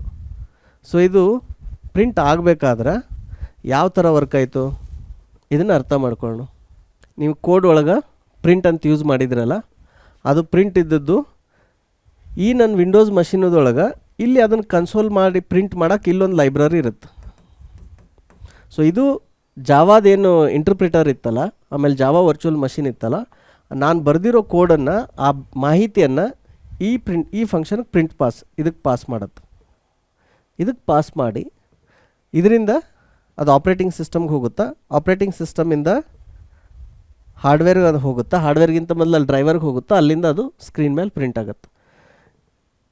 ಇಷ್ಟೆಲ್ಲ ಭಾಳ ಕಡಿಮೆ ಇನ್ಸ್ಟ್ರಕ್ಷನ್, ಅಂದರೆ ಸಿ ಪಿ ಯುಗೆ ಇನ್ನೂ ದೊಡ್ಡ ದೊಡ್ಡ ಕ್ಯಾಲ್ಕುಲೇಷನ್, ದೊಡ್ಡ ದೊಡ್ಡ ಪ್ರಾಸೆಸಿಂಗ್ ಮಾಡುವಂಥ ಶಕ್ತಿ ಐತಿ. This is nothing. ಅದಕ್ಕೆ ಅದಷ್ಟು ಫಾಸ್ಟಾಗಿ ಆಗುತ್ತೆ, ನಮಗದು ಗೊತ್ತೂ ಆಗೋಲ್ಲ. ಇಲ್ಲಿಂದ ಶುರುವಾಗಿ ಹೈ ಲೆವೆಲಿಂದ ಹೋಗಿ ಇಂಟರ್ಪ್ರಿಟರ್ಗೆ ಹೋಗಿ ಬೈನರಿ ಕನ್ವರ್ಟ್ ಆಗಿ ಅಲ್ಲಿಂದ ಅದು ಓ ಎಸ್ಗೆ ಹೋಗಿ ಸಿ ಪಿ ಯುಗೆ ಹೋಗಿ ಸಿ ಪಿ ಯುಯಿಂದ ಡ್ರೈವರ್ಗೆ ಹೋಗಿ ಡ್ರೈವರಿಂದ ಡಿಸ್ಪ್ಲೇಗೆ ಹೋಗಿ ಮತ್ತು ವಾಪಸ್ ಬರುತ್ತೆ ಕಂಟ್ರೋಲ್ ನಿಮಗೆ. ಸೊ ಅದು ಅಷ್ಟು ವೇಗದಲ್ಲಿ ಆಗುತ್ತಲ್ಲ, ಅದು ನಮ್ಗೆ ಗೊತ್ತಾಗಲ್ಲ. ಬೇಕಿದ್ರೆ ಇಲ್ಲೊಂದು ಸರಿ ಬರಿತೀನ ಸೊ ದ್ಯಾಟ್ ನಿಮಗಿದು ಫ್ಲೋ ನೆನಪಿರಲಿ. ಸೊ ನಾವೇನು ಮಾಡಿದ್ವಿ, ಇದು ನಮ್ಮ ಪೈಥಾನ್ ಫೈಲು ಹೈ ಲೆವೆಲಲ್ಲಿ ಪ್ರಿಂಟ್ ಅಂತ ಫಂಕ್ಷನ್ ಕಾಲ್ ಮಾಡಿದ್ವಿ, ಆಯಿತಾ. ಇಲ್ಲಿಂದ ಎಲ್ಲಿ ಹೋಯ್ತು ಇದು python.exe which we call as interpreter. ಈ ಇಂಟರ್ಪ್ರಿಟರ್ ಒಳಗನ ಎಲ್ಲ ಇದೆ. ಏನಂದ್ರೆ ಅದನ್ನು ಕನ್ವರ್ಷನ್ ಮಾಡೋದು, ಅದನ್ನು ರನ್ ಮಾಡೋಕ್ಕೆ ಪೈಥಾನ್ ವರ್ಚುವಲ್ ಮಷಿನ್, ಇದೆಲ್ಲ it is inside part of this. So ಇದ್ರೊಳಗೆ ಅದೇನು ಮಾಡ್ತು, ಅಂಡರ್ಲೈಂಗ್ ಆಪ್ರೇಟಿಂಗ್ ಸಿಸ್ಟಮ್ದು ಎ ಪಿ ಐ ಇತ್ತಲ್ಲ, ಆ ಎ ಪಿ ಐಗೆ ಮ್ಯಾಪಿಂಗ್ ಆಯಿತು. ಮ್ಯಾಪಿಂಗ್ ಆಗಿ ಇಲ್ಲಿಂದ ನಿಮಗೆ binary output, machine dependent output ಅಥವಾ ಬೈನರಿ ಔಟ್ಪುಟ್ ಜನ್ರೇಟ್ ಆಯಿತು. ಅದು ಜನ್ರೇಟ್ ಆಗಿದ್ದು ಯಾರಿಗೆ ಹೋಯಿತು, ಆಪ್ರೇಟಿಂಗ್ ಸಿಸ್ಟಮ್ಗೆ ಹೋಯಿತು. ಆಪ್ರೇಟಿಂಗ್ ಸಿಸ್ಟಮಿಂದ ಇದು ಸಿ ಪಿ ಯು ಆ ಕೋಡನ್ನು ರನ್ ಮಾಡ್ತು. ಅದು ರನ್ ಮಾಡಿದಾಗ ಇಂಟರ್ನಲ್ಲಿ ಸಿ ಪಿ ಯು ಅದೇನು ಪ್ಯಾಕೇಜ್ ಬಂದಿತ್ತಲ್ಲ ಕೋಡ್, ಅದರೊಳಗೆ ಏನಿತ್ತು ಆಪ್ರೇಟಿಂಗ್ ಸಿಸ್ಟಮ್ದು ಎ ಪಿ ಐ ಕೋಡ್ ಇತ್ತು ಪ್ರಿಂಟ್ ಮಾಡೋದು. ಅದು ಡ್ರೈವರ್ಗೆ ಹೇಳ್ತಿತ್ತು ಏನಂದ್ರೆ ನೀವು ಹೋಗಿದ್ದು ಪ್ರಿಂಟ್ ಮಾಡಂತಂದು. ಸೊ ಅದೆಲ್ಲ ಇನ್ಸ್ಟ್ರಕ್ಷನ್ಸ್ ಕೋಡ್ನಾಗ ಇದ್ದು ಅದು ಸಿ ಪಿ ಯು ರನ್ ಮಾಡ್ತಿದೆ. ಈಗ ಅದು ರನ್ ಮಾಡುವಾಗ ಇಲ್ಲಿಂದ finally O S A P I ಮುಖಾಂತರ ಎಲ್ಲಿ ರೀಚ್ ಆಗುತ್ತೆ, ಡ್ರೈವರ್ ಕೋಡ್ಗೆ. ಈ ಡ್ರೈವರ್ ಕೋಡಿಂದ ಫೈನಲಿ ಎಲ್ಲಿಗೆ, ನಮ್ಮ ಸ್ಕ್ರೀನು. ಆ ಸ್ಕ್ರೀನಲ್ಲಿ ಬನ್ನಿ ಕನ್ನಡದಲ್ಲಿ ಕೋಡಿಂಗ್ ಕಲಿಯೋಣ ಅನ್ನೋದು ಪ್ರಿಂಟ್ ಆಯಿತು. ಸೊ ಇಲ್ಲಿ ಪ್ರಿಂಟ್ ಅಂತಿರೋದು ಈ ಒಂದು ಫ್ಲೋ ಮುಖಾಂತರ ಫೈನಲಿ ಸ್ಕ್ರೀನ್ ಒಳಗೆ ಪ್ರಿಂಟ್ ಆಯಿತು. ಈ ಥರ ಪ್ರತಿಯೊಂದು ಇನ್ಸ್ಟ್ರಕ್ಷನ್ ಆ ಥರ ಆಗ್ತಿರುತ್ತೆ. ಒಂದೊಂದು ಲೈನ್ ನೀವು ಏನೇನು ಎಕ್ಸಿಕ್ಯೂಟ್ ಮಾಡಾಕ್ತಿರಲ್ಲ ಆ ಥರ. ಇಂಟರ್ನಲ್ಲಿ ನೀವು ಬರೀ ಪ್ರಿಂಟ್ ಅಂತ ಬರ್ದಿರಿ, ಬಟ್ ಅದು ಡ್ರೈವರ್ ಹತ್ರ ಬಂದು ಪ್ರಿಂಟ್ ಆಗೋಗ್ಬಿಡ್ದು ಅಂದ್ರೆ ಒಂದು 50 ಲೈನ್ ಕೋಡ್ ಇರುತ್ತದು, 50 ಅಥವಾ 100 ಲೈನ್ ಕೋಡ್ ಇದ್ರೂ ಇರ್ಬೋದು, ಅಷ್ಟು ದೊಡ್ಡದಾಗತ್ತೆ. ಯಾಕಂದ್ರೆ ನಿಮಗೆ ಜಸ್ಟ್ ಅಂಡರ್ಸ್ಟ್ಯಾಂಡಿಂಗ್ ಹೇಳ್ತೀನಿ, ಪ್ರಿಂಟ್ ಅನ್ನೋದು ಏನಿದೆ ಅಲ್ಲ, ಇಂಟರ್ನಲ್ಲಿ ಪ್ರಿಂಟ್ ಅಂದರೆ ಏನು, ನಿಮ್ದೊಂದು ಇಷ್ಟು ಗ್ರಿಡ್ ಇದೆ ಅಂತ ತಿಳ್ಕೊರಿ. ಈ ಗ್ರಿಡ್ದೊಳಗೆ ನೀವು ಈಗ ಒಂದು ಲೈನ್ ಎಳಿಬೇಕು, ಒಂದು ಲೈನ್ ಪ್ರಿಂಟ್ ಮಾಡಬೇಕು. ಈಗ ನೀವು ಈ ಥರ ಒಂದು ಲೈನ್ ಪ್ರಿಂಟ್ ಮಾಡಬೇಕು ಅಂದ್ರೆ ನೀವೇನು ಮಾಡ್ತೀರಿ, ಇದೆಲ್ಲ ಎಲ್ ಇ ಡಿಸ್, ಇವೇನು ಎಲ್ ಇ ಡಿಸ್ ಅದಾವಲ್ಲ ಇವೆಲ್ಲ ಆನ್ ಆಗ್ತಾವೆ. ಇವೆಲ್ಲ ಆನ್ ಮಾಡಿದಾಗ ಈ ಥರ ಒಂದು ಲೈನು ಸ್ಕ್ರೀನ್ ಮೇಲೆ ಕಾಣುತ್ತೆ ನಿಮಗೆ. ಇವೆಲ್ಲ ಎಲ್ ಇ ಡಿಸ್ ಆನ್ ಮಾಡಿದಾಗ ಈ ಥರ ಒಂದು ಲೈನ್ ಕಾಣುತ್ತೆ ನಿಮಗೆ, ಆಯಿತಾ. ಸೊ ಆ ಡ್ರೈವರ್ಗೆ ನೀವು ಎ ಅಂದಾಗ ಏನು ಎಲ್ ಇ ಡಿಸ್ ಆನ್ ಮಾಡಬೇಕು, ಏನು ಎಲ್ ಇ ಡಿಸ್ ಆಫ್ ಮಾಡಬೇಕು, ಬಿ ಅಂದಾಗ ಏನು ಆನ್ ಮಾಡಬೇಕು, ಏನು ಆಫ್ ಮಾಡಬೇಕು ಅಂತ ಅದಕ್ಕೆ ಗೊತ್ತಿರುತ್ತೆ. ಆಪ್ರೇಟಿಂಗ್ ಸಿಸ್ಟಮ್ ಎ ಪಿ ಏನು ಹೇಳುತ್ತೆ, ಇದನ್ನು ಪ್ರಿಂಟ್ ಮಾಡಂತ ಹೇಳ್ಬಿಡುತ್ತೆ. ಅದರ ಡ್ರೈವರ್ ಗೊತ್ತಿರುತ್ತೆ, ಓಕೆ ಇದು ಪ್ರಿಂಟ್ ಮಾಡೋಕ್ಕೆ ನಾ ಏನೇನು LEDs on off ಮಾಡಬೇಕಂತ. ಸೊ ಆ ಇನ್ಸ್ಟ್ರಕ್ಷನ್ನು ಆ ಕೋಡ್ ಒಳಗಿರುತ್ತೆ. ಆ ಕೋಡಿಂದ ಅದೇನಾಗುತ್ತೆ, ಸಿ ಪಿ ಯುಯಿಂದ ಡಿಸ್ಪ್ಲೇದೇನು ನಿಮ್ಮ ಪೋರ್ಟ್ ಇರುತ್ತಲ್ಲ, ಆ ಡಿಸ್ಪ್ಲೇ ಪೋರ್ಟ್ ಮುಖಾಂತರ ಆ ಔಟ್ಪುಟ್ ಹೋಗುತ್ತೆ. ಆ ಮೊದಲು ಔಟ್ಪುಟ್ ಜನ್ರೇಟ್ ಆಗುತ್ತೆ, ಇದು ಆನ್ ಮಾಡ್ಬೇಕಂತಂದು. ಅದು ಜನ್ರೇಟ್ ಆಗಿದ್ದ ಔಟ್ಪುಟ್ಟು ಡಿಸ್ಪ್ಲೇ ಪೋರ್ಟಿಂದ ಹೋಗಿ ಸ್ಕ್ರೀನ್ಗೆ ಅರ್ಥ ಆಗುತ್ತೆ. ನಿಮ್ಮ ಸ್ಕ್ರೀನ್ ಇರುತ್ತಲ್ಲ, ನಿಮ್ಮ ಸ್ಕ್ರೀನಿಗೆ ಏನು ಬೈನರಿ ಲ್ಯಾಂಗ್ವೇಜ್ ಅರ್ಥ ಆಗಲ್ಲ. ನಿಮ್ಮ ಸ್ಕ್ರೀನಿಗೆ ಬರೀ ಅದೇನು ಸ್ಕ್ರೀನದ್ದು ಎಲ್ ಇ ಡಿಸ್ ಅದಾವಲ್ಲ, ಯಾವ ಎಲ್ ಇ ಡಿ ಆನ್ ಮಾಡಬೇಕು, ಯಾವ ಎಲ್ ಇ ಡಿ ಆಫ್ ಮಾಡಬೇಕು, ಆನ್ ಮಾಡಿದ್ರೆ ಯಾವ ಕಲರಲ್ಲಿ ಮಾಡಬೇಕು. ಈಗ ಫಾರ್ ಎಕ್ಸಾಂಪಲ್ ಈಗ ಈ ಸ್ಕ್ರೀನ್ದಾಗೂ ಎಲ್ ಇ ಡಿಸ್ ಅದಾವಲ್ಲ. ಸೊ ಈಗ ಎಲ್ ಇ ಡಿಸ್ ಒಳಗೆ ನಾ ಈ ಲೈನ್ ಮಾಡಿದಾಗ ಈ ಎಲ್ ಇ ಡಿಸ್ ಆನ್ ಆಗ್ತಿದ್ದಾವೆ, ಇವೆಲ್ಲ ರೆಡ್ ಕಲರಿಂದ ಆನ್ ಆಗ್ತಿದ್ದಾವೆ, ಇವು ಗ್ರೀನ್ ಕಲರಿಂದ, ಇದು ಬ್ಲೂ. ಈಗ ಆಲ್ರೆಡಿ ಇದು ನನ್ನ ಸ್ಕ್ರೀನ್ ಎಲ್ಲ ಇದು ಎಲ್ಲ ಎಲ್ ಇ ಡಿಸು ಆನ್ ಅದಾವೆ, but they are on with white colour. ಇದರಿಂದ ಎಲ್ ಇ ಡಿಸು ವೈಟ್ ಅದಾವೆ. ನಾ ಈ ಬೇರೆ ಕಲರಿಂದ ರೈಟ್ ಮಾಡಿದಾಗ ಇಲ್ಲೇನಾಗ್ತಿದೆ, ನನ್ನ ಸ್ಟೈಲಸ್ ಐತಲ್ಲ, ಇದು ಸ್ಟೈಲಸ್ ಇಲ್ಲಿ ಟಚ್ ಆದಾಗ ಇದು ಟಚ್ ಸ್ಕ್ರೀನ್ ಐತಿ. ಸೊ ಏನಾಗ್ತಿದೆ, ನಾ ಹಿಂಗೆ ಟಚ್ ಮಾಡಿದಾಗ ಈ ಟಚ್ ಸ್ಕ್ರೀನಿಂದ ಸ್ಕ್ರೀನು ಇನ್ಪುಟ್ ತೊಗೊಳ್ತಿದೆ. ತೊಗೊಂಡು ಇವನು ಈ ಕೋಆರ್ಡಿನೇಟ್ ಒಳಗೆ ಇಲ್ಲಿ ಟಚ್ ಮಾಡ್ಯಾನ ಇನ್ಪುಟ್ ಆಯಿತಾ. ಆ ಇನ್ಪುಟ್ ಕೋಆರ್ಡಿನೇಟ್ಸು ಟಚ್ ಸ್ಕ್ರೀನಿಂದ ಎಲ್ಲಿ ಹೋಗ್ತಿದೆ, ಏನು ಹಾರ್ಡ್ವೇರ್ ಇಂಟ್ರಪ್ಟ್ ಇರುತ್ತಲ್ಲ, ಹಾರ್ಡ್ವೇರ್ ಇನ್ಪುಟ್ ಇದೆಯಲ್ಲ, ಯು ಎಸ್ ಬಿಯಿಂದ ಇನ್ಪುಟ್ ಬಂದಿದೆ. So U S B cable connect ಆಗೈತೆ. So U S B wire ಮುಖಾಂತರ ಪಿ ಸಿಗೆ ಬರ್ತಿದೆ. ಪಿ ಸಿಯಿಂದ ಬಂದಿದ್ದ input C P U read ಮಾಡ್ತಿದೆ. ರೀಡ್ ಮಾಡಿ ಅದನ್ನು ಯಾರಿಗೆ ಪಾಸ್ ಮಾಡ್ತಿದೆ ಅಂದರೆ, ಇದೇನು ಅಪ್ಲಿಕೇಶನ್ ಇದೆಯಲ್ಲ ಒನ್ ನೋಟ್ ಅಪ್ಲಿಕೇಶನ್ನು, ಆ ಅಪ್ಲಿಕೇಶನ್ಗೆ ಇನ್ಪುಟ್ ಕೊಡ್ತಿದೆ. ಏನಂದರೆ ಈ ಕೋಆರ್ಡಿನೇಟ್ ಒಳಗೆ ಟಚ್ ಮಾಡ್ಯಾನ ಅಂತಂದು. ಆ ನೋಟ್ ಪ್ಯಾಡ್ ಏನು ಮಾಡ್ತಿದೆ, ಓಕೆ ಇವ್ನು ಟಚ್ ಮಾಡುವಾಗ ಈಗ ಕರೆಂಟ್ಲಿ ಯಾವ ಪೆನ್ ಆ್ಯಕ್ಟಿವ್ ಇದೆ, ಕರೆಂಟ್ಲಿ ಬ್ಲೂ ಪೆನ್ ಆ್ಯಕ್ಟಿವ್ ಇದೆ. ಸೊ ಇದು ಬ್ಲೂ ಪೆನ್ ಆ್ಯಕ್ಟಿವ್ ಇದ್ದರೆ ಆ ಎಲ್ಲಿ ಟಚ್ ಮಾಡ್ಯಾನಲ್ಲ ಆ ಕೋಆರ್ಡಿನೇಟ್ಸಿಗೆ ಅದ್ರದ್ದೆಲ್ಲ LEDs ಬ್ಲೂ ಕಲರ್ ಆನ್ ಆಗಬೇಕು ಅಂತ ಮತ್ತೆ ವಾಪಸ್ ಆ ಒನ್ ನೋಟ್ ಅಪ್ಲಿಕೇಶನ್ ಪ್ರೋಗ್ರಾಮು ವಾಪಸ್ ಮತ್ತೆ ಏನು ಮಾಡ್ತಿದೆ, ಇದಕ್ಕೆ ಹೇಳ್ತಿದೆ ಸಿ ಪಿ ಯು ಒಳಗೆ ಆ ಕೋಡ್ ಇದೆಯಲ್ಲ, ಅಲ್ಲೇ ಆ ಇನ್ಫಾರ್ಮೇಷನ್ ಜನ್ರೇಟ್ ಆಗ್ತಿದೆ. ಏನಂದ್ರೆ ಅಲ್ಲಿ ಇವೆಲ್ಲ LEDs ಆನ್ ಮಾಡಿರಿ ಅಂತ. ಅಲ್ಲಿಂದ ಮತ್ತು ಡ್ರೈವರ್ಗೆ ಹೋಗ್ತಿದೆ. ಆ ಡ್ರೈವರಿಂದ ಆ ಯು ಎಸ್ ಬಿ ಕೇಬಲ್ ಮುಖಾಂತರ, ನಂದು H D M I cable ಮುಖಾಂತರ ವಾಪಸ್ ಇಲ್ಲೇನು ಸ್ಕ್ರೀನ್ ಐತಲ್ಲ ಅದಕ್ಕೆ ಬಂದು ಇವು ಆನ್ ಆಗ್ತಿದೆ. ಸೊ ಇದು ನೋಡಿರಿ, ಈಗ ನಾ ಬರೆಯುವಾಗ ನಿಮ್ಗೆ ಲ್ಯಾಗ್ ಅನ್ಸಲ್ಲ, ಬಟ್ ಫಾಸ್ಟಾಗಿ ಬರೆದ್ರೆ ನಿಮ್ಗೆ ಲ್ಯಾಗ್ ಗೊತ್ತಾಗುತ್ತೆ. ಈಗ ನಾ ಫಾಸ್ಟಾಗಿ ಡ್ರಾ ಮಾಡ್ತೀನಿ, ನೀವು ಒಂದು ಈಟ್ ಲ್ಯಾಗ್ ನೋಡ್ತೀರಿ, ಯಾಕಂದ್ರೆ ಅದು ರೌಂಡ್ ಟ್ರಿಪ್ ಮಾಡಬೇಕು. ಸ್ಕ್ರೀನಿಂದ ಯು ಎಸ್ ಬಿ ಕೇಬಲಿಂದ ನನ್ನ ಮದರ್ ಬೋರ್ಡಿಂದ ಸಿ ಪಿ ಯು ಹೋಗಿ, ಸಿ ಪಿ ಯುಯಿಂದ ಪ್ರೋಗ್ರಾಮ್ಗೆ ಹೋಗಿ, ಮತ್ತು ವಾಪಸ್ ಪ್ರೋಗ್ರಾಮ್ದಿಂದ ಉಲ್ಟಾ ಬಂದು ಇಲ್ಲಿ ಡ್ರಾ ಆಗಬೇಕಲ್ಲ. ಆ ರೌಂಡ್ ಟ್ರಿಪ್ಪಿಗೆ ಒಂದು ಸ್ವಲ್ಪ ಡಿಲೇ ಇರುತ್ತೆ. ನಾ ಫಾಸ್ಟಾಗಿ ಮಾಡಿದ್ರೆ ನಿಮ್ಗೆ ಕಾಣುತ್ತೆ, ಅಬ್ಸರ್ವ್ ಮಾಡಿ.